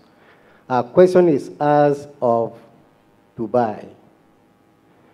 If we look at Dubai and what the logistics hub has done to that country, and we see how it has metamorphosized into other economic aspects of spheres in the country, we can begin to imagine what this will do to Jamaica. Presently, Dubai receives over 250,000 visitors per day. You can imagine what that is for tourism, 20% of GDP, which represents 20% of Dubai's GDP. Now, you imagine what the other activities that are connected or that connect with the logistics hub are bringing to the country. In an interview yesterday morning on Smile Jamaica, we indicated that, one, there is going to be a lot of transformation starting from Kingston. In fact, we begin to see those transformations now, especially in downtown Kingston. And I made a suggestion that we want to see Oceana Hotel reopen as a hotel. And if there is any proposal to sell or to divest Frım, I will say let us put it on hold. What we should be doing now is for structural engineers to begin to examine what use we can put to that facility. Both Oceana Hotel and Frım can employ close to 200 Jamaicans. Gentlemen asked about the poor. You only make yourself to be poor if you choose to be. This is an opportunity for us. It appalls me when I look at the work that MIIC is doing, and I'm not seeing the contribution, although I don't know if it is underground, from the Ministry of Tourism, from the private security companies in Jamaica. Let us look back at the tourism industry. When we developed this industry, we never knew that we would face that demon called crime and harassment. Logistics and tourism share the same definition, the movement of people. With logistics come large number of people. How are we going to manage this large number of people when they come to us? We need to begin to put things in place. Private security company, the Ministry of Security need to come in place and work with MIIC. It's no question of one ministry. Which ministry is responsible? This is a Jamaican project. And that is why educational institutions like the Caribbean Maritime Institute, the University of West Indies, Northern Caribbean University, we are now collaborating to educate everybody in the various communities in Jamaica. Thank you very much. Just to emphasize the fact that we do have an audience that has been tuned into this lecture by YouTube, and they've actually sent questions. Yes. So we have 2 questions. I think in a way I've dealt with one of them, but I just want to say that one of the concerns was what skills or skilled personnel will be needed once the transshipment port or the logistics hub is established, and what impact will this have on the growth of Jamaica's economy? And the second question, how does Jamaica guard against a world economic downturn with the logistics hub? And what would be the cost benefit of the PBPA, not sure what that is, being a biosphere versus a transshipping hub, which is more sustainable? Not sure what PBPA is. Portland Bight, okay, thanks. All right, can we take 2 more questions? Yes? Good afternoon. Good afternoon. My name is David Samuel and I attend the Wilmot's Boys School.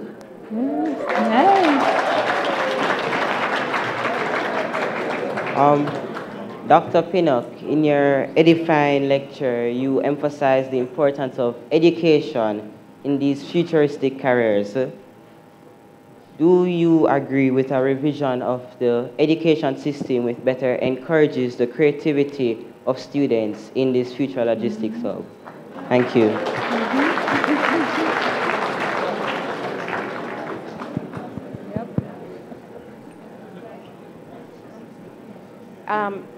I'm Dr. Susan Lowe of Online Counseling Jamaica, and I thought that was an excellent presentation, sir. We should have been the logistics hub of the Caribbean since the days of the Spaniards, but we kept throwing away that advantage. And I loved your statement, you get what you negotiate, not what you deserve. So, in view of that, projects do remain confidential to a point. But when was there actual true national debate on this thing? In other words, not the chat, as Dr. Ajaguna says. We don't want chat, I'm talking debate. How long will the plans remain confidential, especially regarding our ability to negotiate what we're doing with our environment around this project that we definitely do need? And are our national laws to count for nothing in this negotiation? That's a national law, yeah? I will take one more question from the floor. Hello? Thank you for that presentation. My name is Daniel Andrade from the Jamaica Environment Trust. From your presentation, one gets the impression that Goat Islands is the selected area for the port. And I would really like to know if there has been any sort of look analysis at other alternative sites for ports. If there have, I would like to know what's the justification for using Goat Islands, given that its protected area status and so on.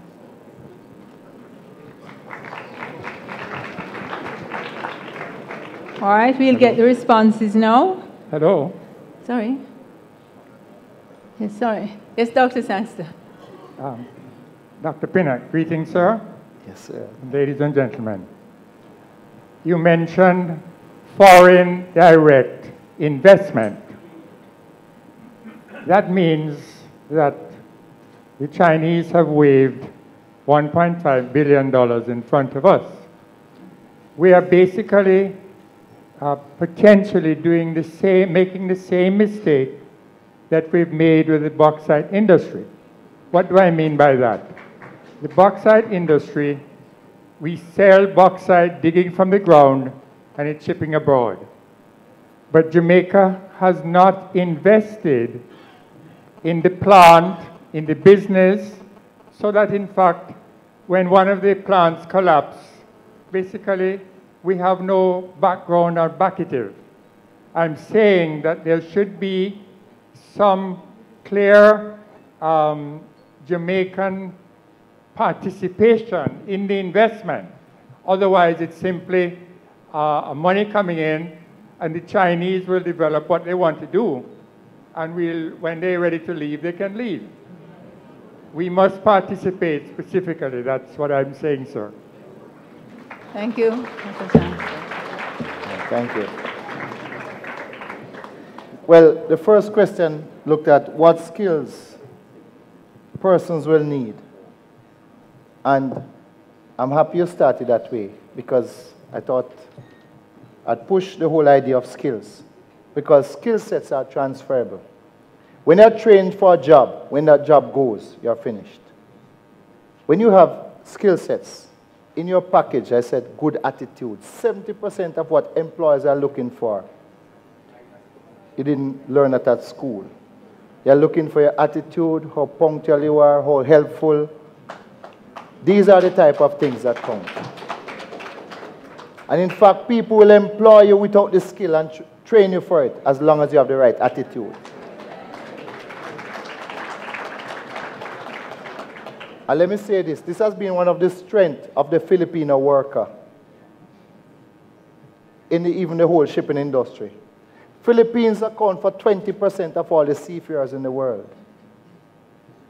And the remittances from seafarers only contributes to 15% of the Philippines' GDP because of the attitude of the people. Jamaicans, when we are lined up with a little discipline, we have excellent attitude. And I can show you a prime example. Look at those gentlemen and ladies in that white suit over there. You can see, we don't joke with them. And what I'm saying, ladies and gentlemen, it can be done. It's a collaborative effort, and this is not something that can come from cabinet. A lot of the failure we have suffered, ladies and gentlemen, have been because of all of us. The them culture has to go. I know I have a responsibility in this. I have no other passport. And at this age, I should be coming out of the cold, not going in. So I intend to make this thing work. And I want, in life, the 80-20 rule work. 20% of the people do 80% of the work. So if we're going to sit and wait for 100, it won't happen. But if the 20% of us can move with enough determination and zeal, this country will be better. And I'm determined it's going to be better.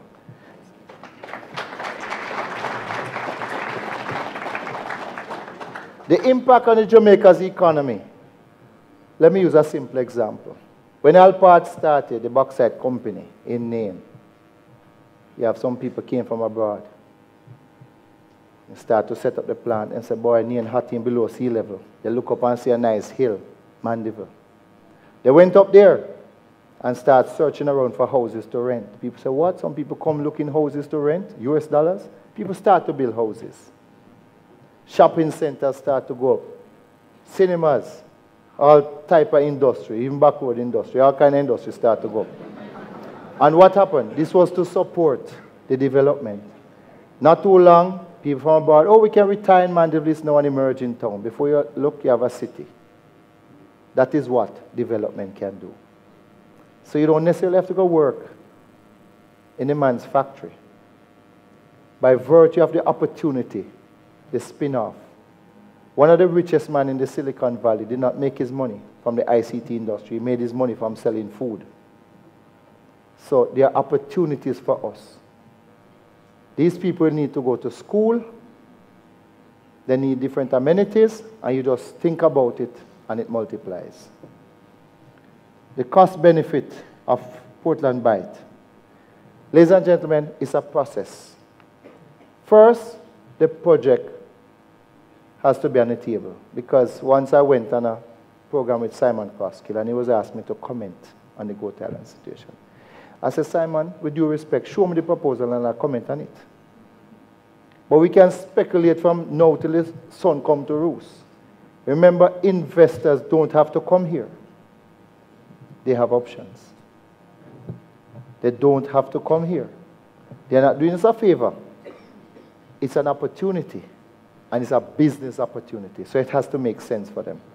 So what I'm saying, this process of engagement, you have to go through the environmental impact assessment. The whole process is there. And you know something, ladies and gentlemen? I've been to a few of the meetings, and I see very few people turn up when there's a town hall meeting for environmental impact. Very few people turn up. Because, with due respect, if you want to hide something from Jamaicans, put it in writing. But after everything, we're ready to block road and call for justice. But, ladies and gentlemen, let's work with the process. It can be a process of negotiation. Let me even speak in my capacity as a fisherman too. There's little or no fish at Goat Island. I think it will be a perfect opportunity for negotiation. To create a big enough saltwater fish farm that we're not going tilapia, we're going yellowtail and red-tail snapper, red snapper. That the fishermen can eat and full their stomach. We can now set up a cold chain facility. We can get the fish into the hotels and now even export to China, to the world. When we do that, ladies and gentlemen, we can now create a sustainable industry. As it was said at one meeting, a hungry man can do more damage to the environment than development can.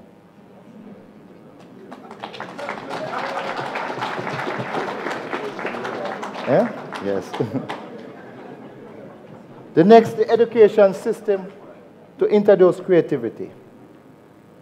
And I must commend the Minister of Education. Sir, I think you're a very bold man.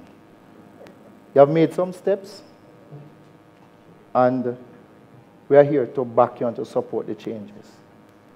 But when you have a system that you have 20 students in a school, and 100 teachers, and the ministry can't shift them to another school. We have to change that system first.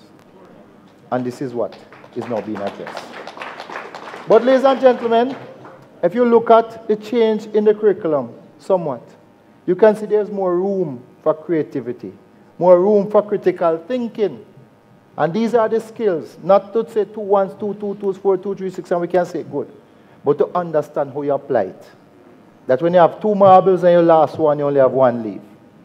So those are the skills that we have to develop for the future. So, Mr. Calabar, I commend you in that. And is that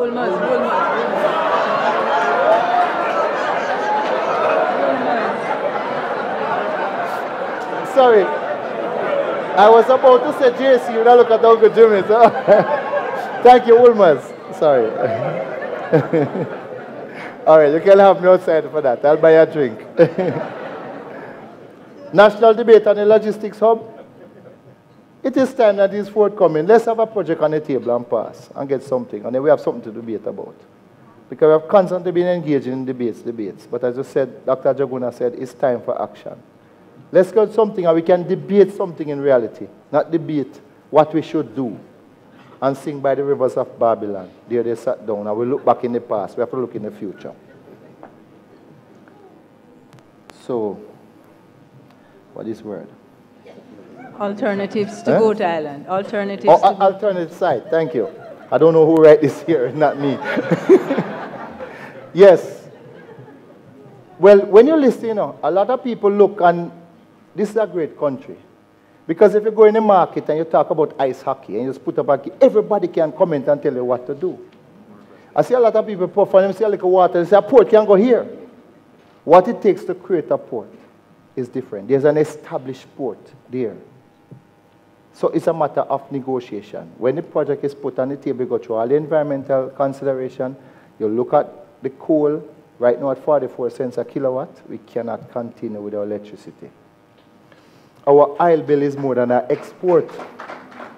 And ladies and gentlemen, the story is told of the man who went to his girlfriend's house one night, and her phone rang while she was in the bathroom, and he answered it. When he looked at it, he saw JPS. He was, why JPS calling you now at this time of the night, 10:30 in the night?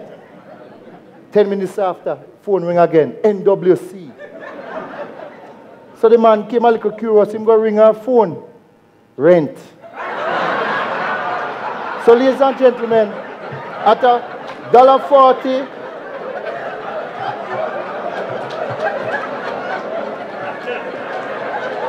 at $1.40 to 1,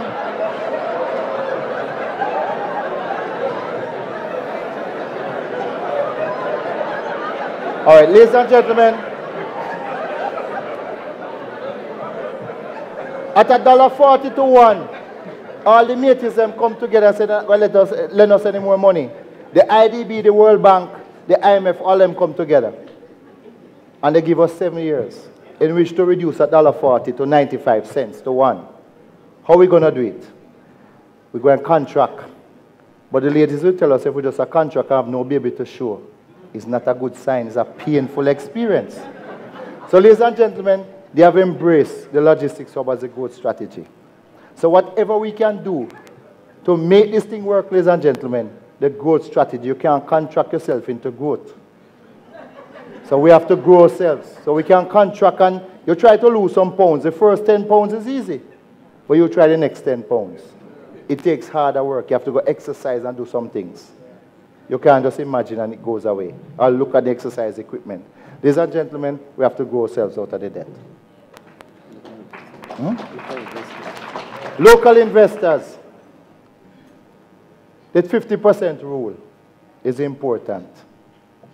It's more important for us to get 50% of $1 billion than 100% of 1,000. We must be prepared to take a slice of a bigger pie than having a big pie. It's an opportunity when you know the local waters, local investors, and just pull some example to the hat. The Taras and so on, I see them collaborating with big 3PL companies because you know the local territory. You can now lock down that market because you know instead of having 100,000 pieces of item coming through, you can have 1 million pieces coming through. Just the concept with the minibus, the coaster bus, and the robot taxi. You know, can use a bigger vehicle to accommodate more per unit. That's the concept. It's an opportunity. It's no longer about our passports. We know we feel very nationalistic. We could not afford Air Jamaica anymore. But ladies and gentlemen, we can do more with that money when we take it and educate our people who can now do greater investment that we can now. We don't need to own the airline to do that. So the times have changed. The paradigm have shifted. And our mentality have to change with that. Which is the FDI. That's the same one. Right. That's the same one. That's the same one. Thank you. Right. All right. Now, we're going to have one last set of questions. I have 2 questions from YouTube listeners, and I will just read those first. The first one says, will Brand Jamaica benefit at this stage? Can Jamaicans across the worldwide diaspora benefit? And the second one, is it possible to distinguish how the Goat Island component will fit into the wider hub? Could there not be logistically superior alternative sites, such as Fort Augusta? Those are the 2. I'm reading them even though they may have been partially answered, because I want the people who are listening to know that we do receive and value their contribution. Can we get the questions from the audience now? Thanks.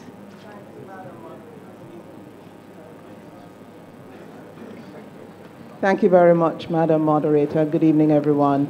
In the context of a lecture sponsored by GraceKennedy, I think it's important for us to just pause and consider the decision-making process that a GraceKennedy goes through when it's given, and quite likely it receives these on a daily basis, fancy looking and sounding presentations, full of razzmatazz, a great sell. A good GraceKennedy manager knows that he or she has to ask the difficult, the tough questions, and has to put the salesperson on the spot. So in that vein of trying to understand, Dr. Pinnock, ministers who are sitting here, etc., do you consider it appropriate for the citizens of Jamaica to ask and have answered difficult questions about the costs and the benefits, not just in monetary terms, but also in quality of life terms, in the impact on the environment terms, etc., etc.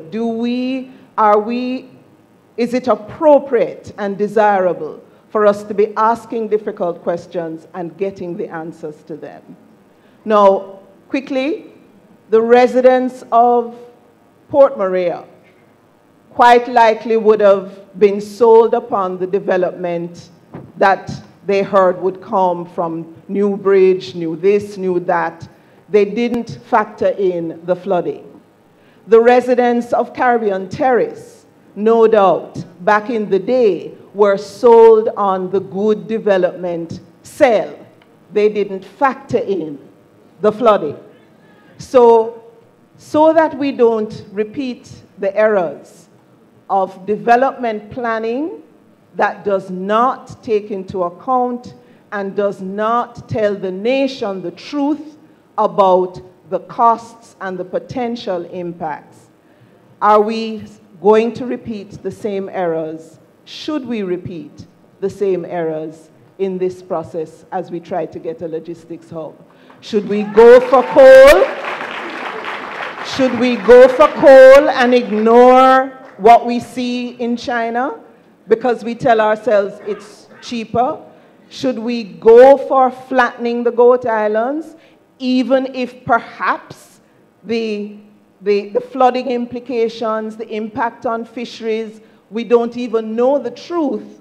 Who shall we rely upon to just tell us in plain English what the truth of the impacts could be so that we can make informed decisions? Thank you.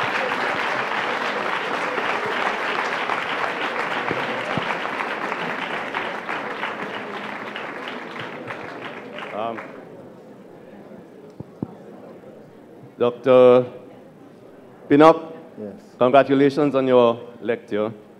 I was a little puzzled, however, by your answer to one of the questions. You asked about some specifics, and you gave the impression that you'd see who would turn up. Let's see what kind of industries would attract here. These things would vary from hub to hub. They might come to Dubai, but they might not come here, and so on. My question is this: has any analysis been done of the hubs offered by the Dominican Republic, Mariel in Cuba, Panama, which is not just expanding the canal, but expanding a wide range of supporting services? Has any analysis of these places been done to determine where Jamaica has areas of competitive advantage and therefore try to attract direct investment to these areas rather than, if I haven't misunderstood you, seeing who turns up? Okay. Thank you. Yes.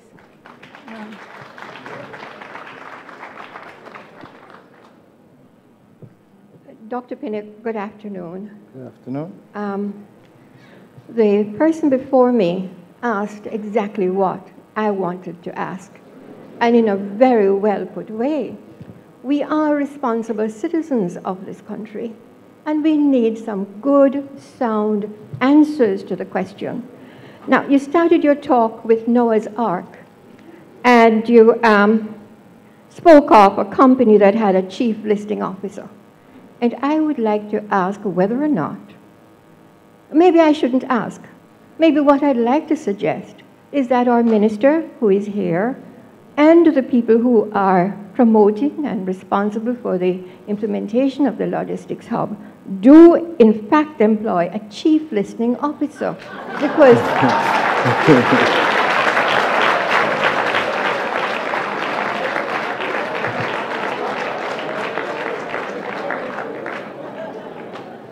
we really want to know what is happening, and I think that as we are the citizens of this country, as was said before, we must be a part of the decision-making process.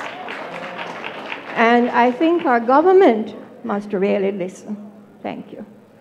All right, I'm going to take 2 more questions, please, 2 more. And we'll close off after that. One over there. Good evening. I understand that the logistics hub is for the future, but I don't think we have thought about it enough to maximize its potential and efficiency. With the logistics hub, we basically focus on one problem and one problem only. What about focusing on problems such as energy, for example? Have we thought about probably tidal wave energy with the outgoing and incoming ships to the island? Have we thought about not just tourism, but globalization on a whole, and how our market would affect the world? So, have we thought about that? Yes. Thank you. What school are you from? Would you share? Arden High School. Arden High. Thank you very much.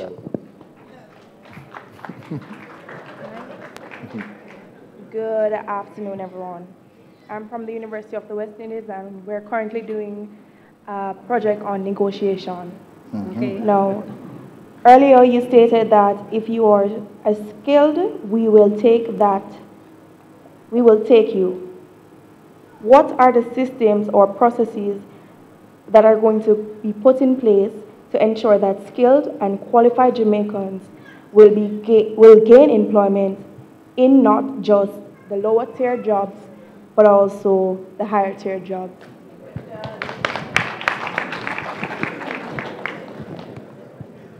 One of my colleagues will also like to post a question. My question is for Mr. Pinnock.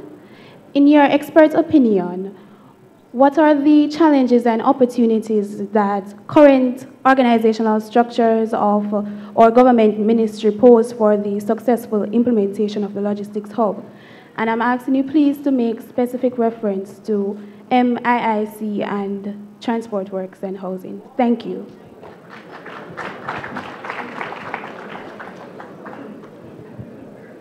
All right, thank you very much. This is the last set of questions, and I just ask Drs. Pinnock and Ajanguna to respond. All right. YouTube, Brand Jamaica.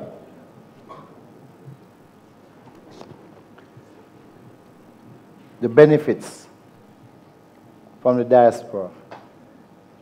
Let me say this, you can see more and more members of the diaspora are now investing in Jamaica. And it is not as if a lot is not happening in Jamaica. Because even within the local industry, there's a great move afoot for modernization by Kingston Wharves and its shareholders. I'm sure they're looking at a major upgrading project, which will now create a new interface The brand Jamaica has to go beyond sports. It has to go beyond a feeling where we can now convert this to make some money to live. And I think this is an opportunity for us to do this. It's an opportunity for us to use this integrated platform, this integrated complex platform to find niche markets.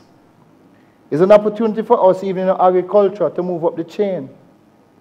Not just to sell the yam with the soil on it, but to sell pre-cooked packaged yam that's ready for microwave. To do the same for other products, not just to sell our ginger, but how can you dry the organic ginger now, sell it for higher price, value added, logistics added to the various components. And it's the same thing happening in our tourism. How can we find new niche markets? It's not just about the mass market, but we have seen more and more, based on my interaction, I'm seeing more and more members of the diaspora.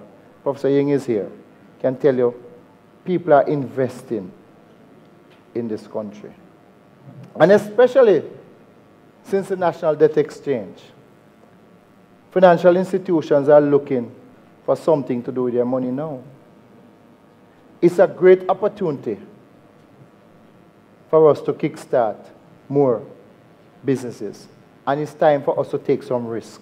Because that era of the high interest rate where we can sit down and put it and earn 25%, I think that is now behind us. So we have to do some things. How does Goat Island fit into the whole logistics hub? Fort Augusta.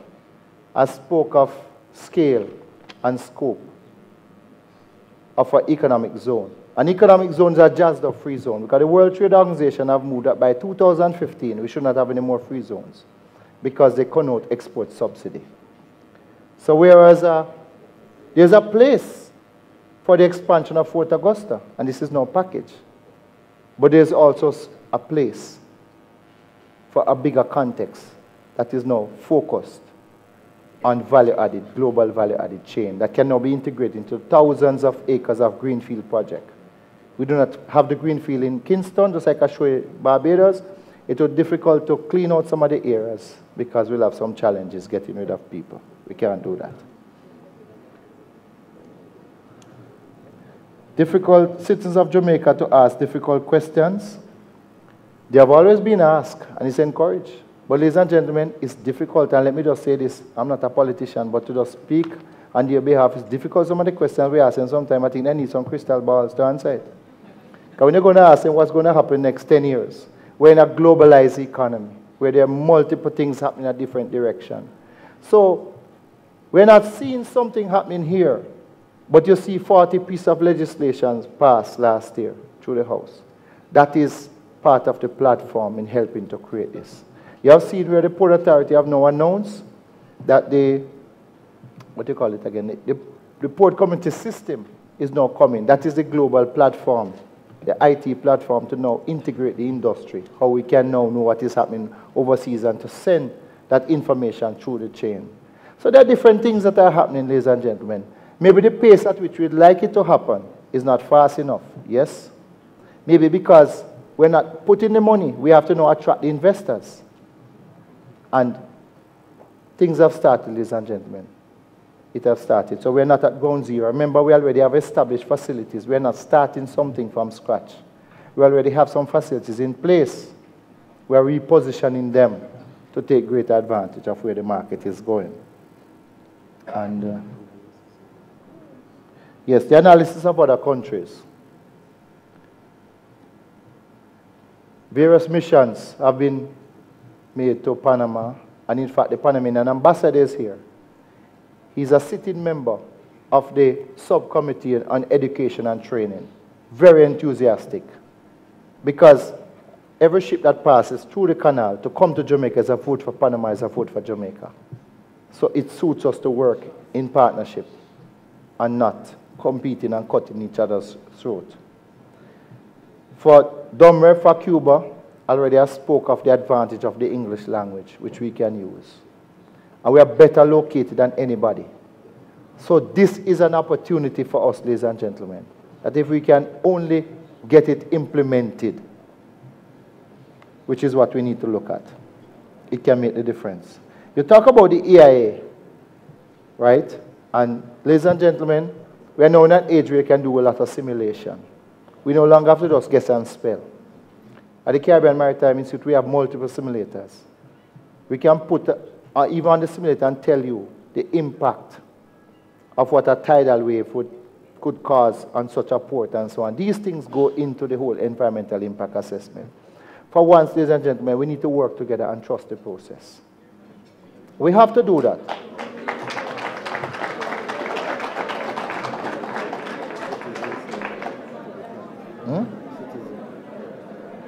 And the citizens to be part. Ladies and gentlemen, let me say this. For the first time, I'm encouraged by the level of collaboration I'm seeing between the universities, the tertiary institutions, and the Heart Trust NTA. Dr. Wesley is here. And I can tell you, Heart is now repositioning themselves to look at the new and emerging skills era. Between the Ministry of Education, of Labor, Heart Trust NTA, they are looking at developing a labor market information intelligence system. In other words, how can we look at what the needs are? Retire some of the training for the, and this is one of the mandates from the minister, retire some of the investment in areas that we have been oversupplied and look at new emerging areas. And you will see more and more things happening in these areas, ladies and gentlemen. Things are happening, but sometimes, because for so long we have not done anything, sometimes we fail to see the efforts. And if we can applaud them and build on them rather than just tear them down, I think we can make some positive moves. Yes. Right, focus on energy, another area, this one. Right, the energy question is a good question. We have lots of tertiary institutions in Jamaica. And it is time, the challenge is for us to get more into applied research. How can we take some of these papers we are writing and put them into action to solve some of the nation's problems? Ladies and gentlemen, at 44 cents US per kilowatt hour, we are uncompetitive. We cannot continue there. So we can debate that we can find the cleanest form of energy, but let's move to something that costs less. We have to do that. We have to debate. We have to go through the environmental impact analysis. The proposal was only just presented. Allow it to go through the process, ladies and gentlemen, and it will receive due consideration. The skill sets. We spoke of this already. Look back within you, the package that comes in your degree, in your certificate. What is it that you have beyond that? What is your attitude like? Because when you put a PhD in a bad attitude, I don't think anybody wants that to employ. So many of us, we have a degree and we can't do this and we can't do that. Ladies and gentlemen, let me say this. To those of us even in school, it's about teamwork. As a team, sometimes you have to carry the garbage bin. At home, not because you get a degree now, you can't carry the garbage no more. So this was specialization in labor. We are allergic to hard work. We have to get rid of that mentality. The productivity culture has to now look within. And what is current organizational structure? Ladies and gentlemen, we are in transition. We are in transition as a country. Just like a company, you have an organizational structure that caters for a time. Things are changing. And I'll say when investors come, I don't think they want to deal with 10 ministries. We have to now look at the bureaucracy. And I think it is time the process has started. So to say it's a matter for the future, that's about simplifying the structure. GraceKennedy have looked and reinvented themselves many a times. This is why I started with Uncle Jimmy's book. Roads diverging. Sometimes you have to make some hard decisions. In management, you have to sometimes cut at the top. We have to take a hard look at how we operate for the future. All right, if I may add the last spin to that.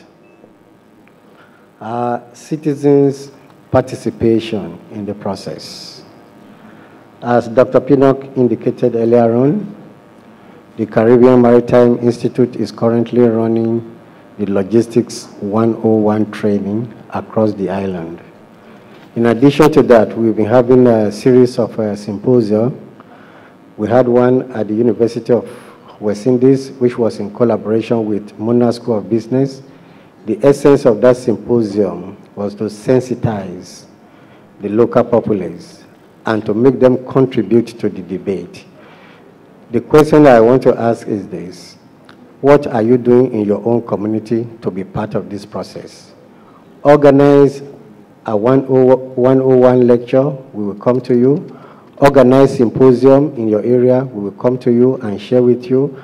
And I must thank the minister here that there is none of this symposium that we organized that he's not present.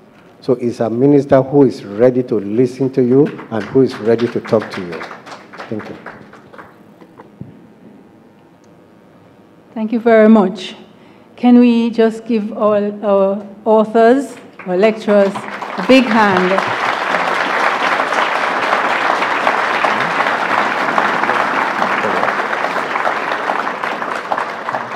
Thank them very much, not least of all for their stamina. And I'm going to ask Mrs. Mahfood to come forward to do the presentation.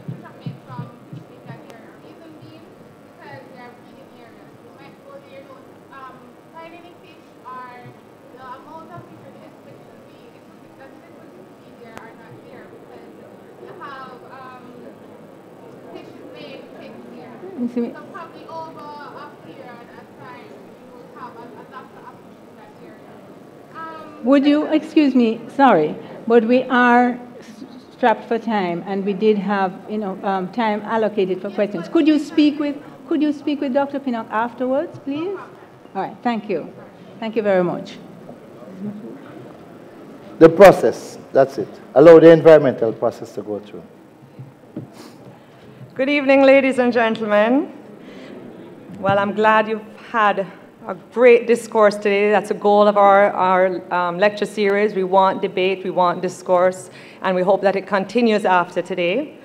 I would like to invite Mr. Webby, GraceKennedy's Group CEO, to come forward to make the following presentations.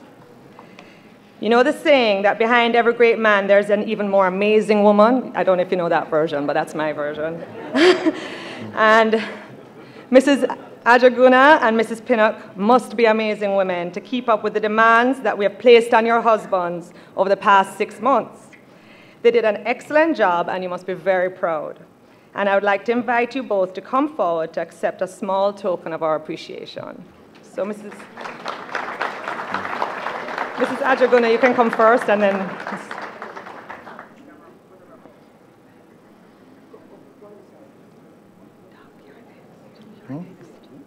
You're next. He's going to sing? No. Lower. You can lower the...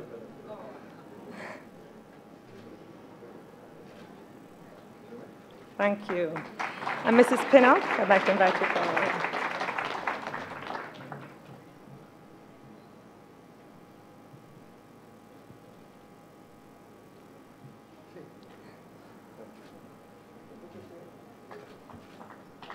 Thank you.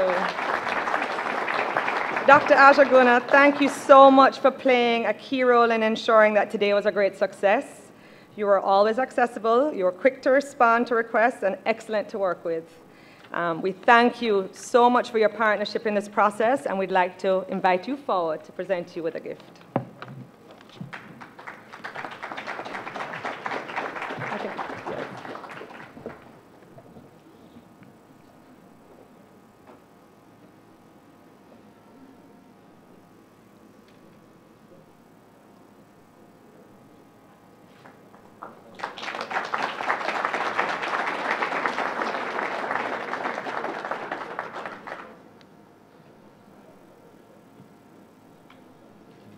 Thank you. Dr. Fritz Pinnock. I describe him as a gentle giant. He's such a humble and kind man, and it was such a pleasure working with him on this project. Dr. Pinnock, you did an excellent job this evening, and we're honored to have you as a 2014 Grace Kennedy Lecturer, and we'd like to present you with this.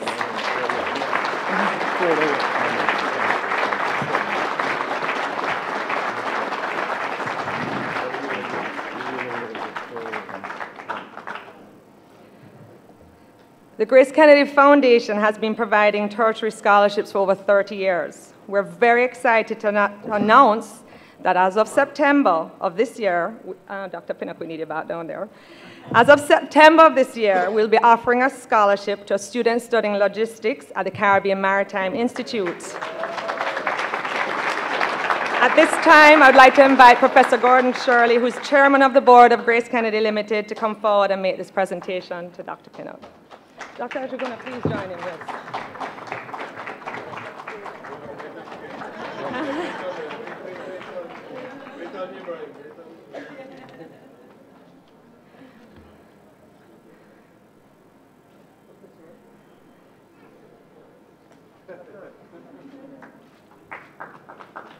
You can stay to the right. Finally, the goal of the lecture is to stimulate, you don't need to go too far, because it's to stimulate discussion and debate, which I was happy about tonight, and learning. We're excited to announce that the book will be used as a resource book for the newly established Cape Logistics and Supply Chain course that will be implemented in the near future. I would like to invite the Minister of Education, the Honorable Ronald Thwaites, to come forward, and then I would also like, this is our kind of photo opportunity, so I'm going to ask Professor Elsa Lirani to come forward and to present the books. Thank you. One slide, little. But just a minute. Professor Shirley and Mr. Webby, I'd also like you to come forward for this photograph, please. Oh, just to add that both gentlemen are actually writing the syllabus for the Cape Logistics course, so that's awesome.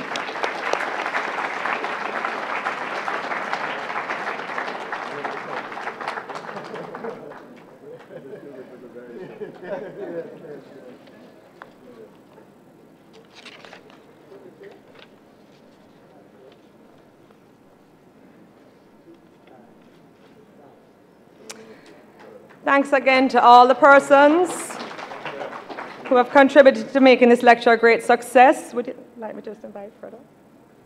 And I'd like to invite Mr. Fred Kennedy, who's a director of the Grace Kennedy Foundation, to come forward and give the vote of thanks. Thank you, everyone.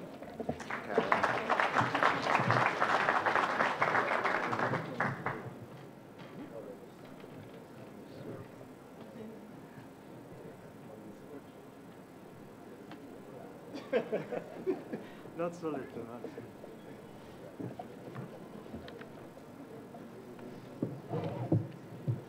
Good evening. I appreciate you must all be hungry, so I will be very short.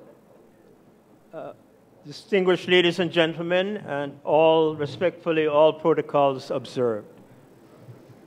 We anticipated a high interest in this evening's lecture, as the topic, you know, has been covered extensively in the media over the last several months, and one which has significant implications for Jamaica and the region for its growth and development. So we're grateful for your overwhelming response today. The lecture has been at best 6 months in the making, and the Grace Kennedy Foundation has a number of people to thank for their assistance in staging this successful lecture tonight. Dr. Pinnock, I'm a former teacher and principal, and I was sitting there saying to myself, I wonder, wouldn't it have been lovely if all our history classes had been taught the way you taught today? And I think, sir, you met all the criteria for an A+ presentation. Yeah. You had anecdotes, you had humor, scholarship, and pacing, all the stuff that we look for in a first-rate presentation. So we're indebted to Dr. Fritz Pinnock for his erudite presentation, and to the co-author, Dr. Ibrahim Ajaguna, for his role in the research and writing of the lecture. They presented a comprehensive historical view of the shipping and transshipment industry. I was going to say since the time of the British conquest, but it's since the time of Noah. They went further back than 1655. Provided a detailed analysis of the opportunities and the challenges of establishing a global logistics hub in Jamaica. In my opinion, they've made a strong and convincing appeal for strategic thinking and planning in transforming Jamaica into an international trade hub. That is, to establish partnerships within the Caribbean, to develop our own infrastructure to service expanding markets, and also to become a major player on the world stage. And we're going to hold him to his word about process, because it is a dream, I think, to be realized for Jamaica. I don't think we can turn back, but we do. It is a challenge, I think, for all decisions to be made carefully and scrupulously, and we don't sell ourselves short. Thank you to our joint authors then, Dr. Pinnock and Dr. Ajaguna, for their outstanding scholarship, and we're pleased that it will be, as we heard just now, a required text for Cape Logistics course. GraceKennedy Foundation extends its gratitude, sirs, to you both on the occasion of the 26th lecture of this series. The intention, as we are told, is to stimulate national debate, and it's facilitated by the distribution of printed copies to schools and libraries across the island. And we thank the team that has worked on the production of our book. Thank you to our chair, Professor Elsa Leorini, for preparing the foreword to the book and for giving guidance. Charmaine McKenzie, editor, who worked tirelessly to ensure that the book was produced on time. Dale Beckford, graphic artist, who designed our attractive book cover. And Richard Schofield of Phoenix Printers for producing a quality publication. I'd like to thank also all those that were involved in the organization. Maxine McDonough, our public relations consultant. Carol Gray of Hip Top Tents for the wonderful ambiance she has created here today. Robert Simmons, photographer. Junior Beckford for recording the function. And of course, the Pegasus Hotel for the venue and the delicious refreshments to follow. This year we expanded our coverage, as we told you, globally through the streaming lecture on our YouTube page. And thanks to those of you who have logged on tonight to watch the lecture. It would not have been possible without the support of Mark White and the team from Visual Tech Solutions, who provided the visual support for today's lecture. An edited version of the lecture will soon be posted on our YouTube page, and the ebook has already been launched on the GraceKennedy Foundation website. Special thanks to the partners at the Caribbean Maritime Institute, in particular Danette Brown and Ruth Bank Hansen, and the handsome gentlemen there, the cadets who served as ushers today. And to our immediate family, members of the GraceKennedy Foundation Board, for providing support, and of course members of the Secretariat, Executive Director Mrs. Carolyn Mahfood and Erica Fagan, and their team who have worked relentlessly to make this evening a resounding success.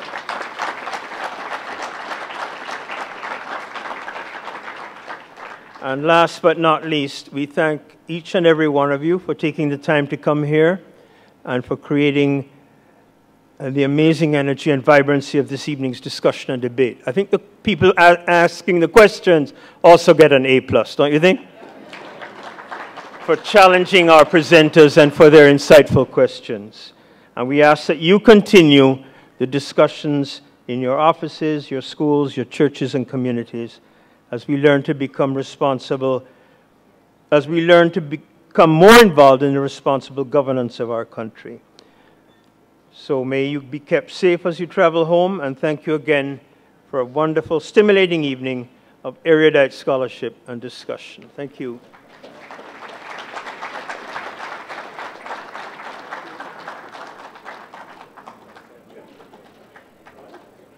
Ladies and gentlemen, your program says closing remarks.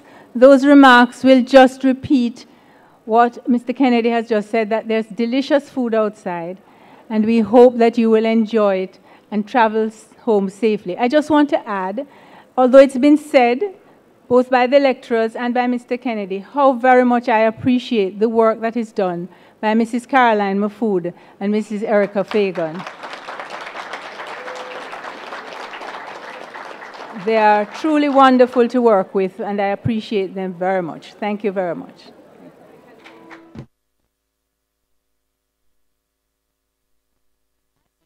Our authors will agree to sign books. So if you bring your books up quickly, you may get your books autographed.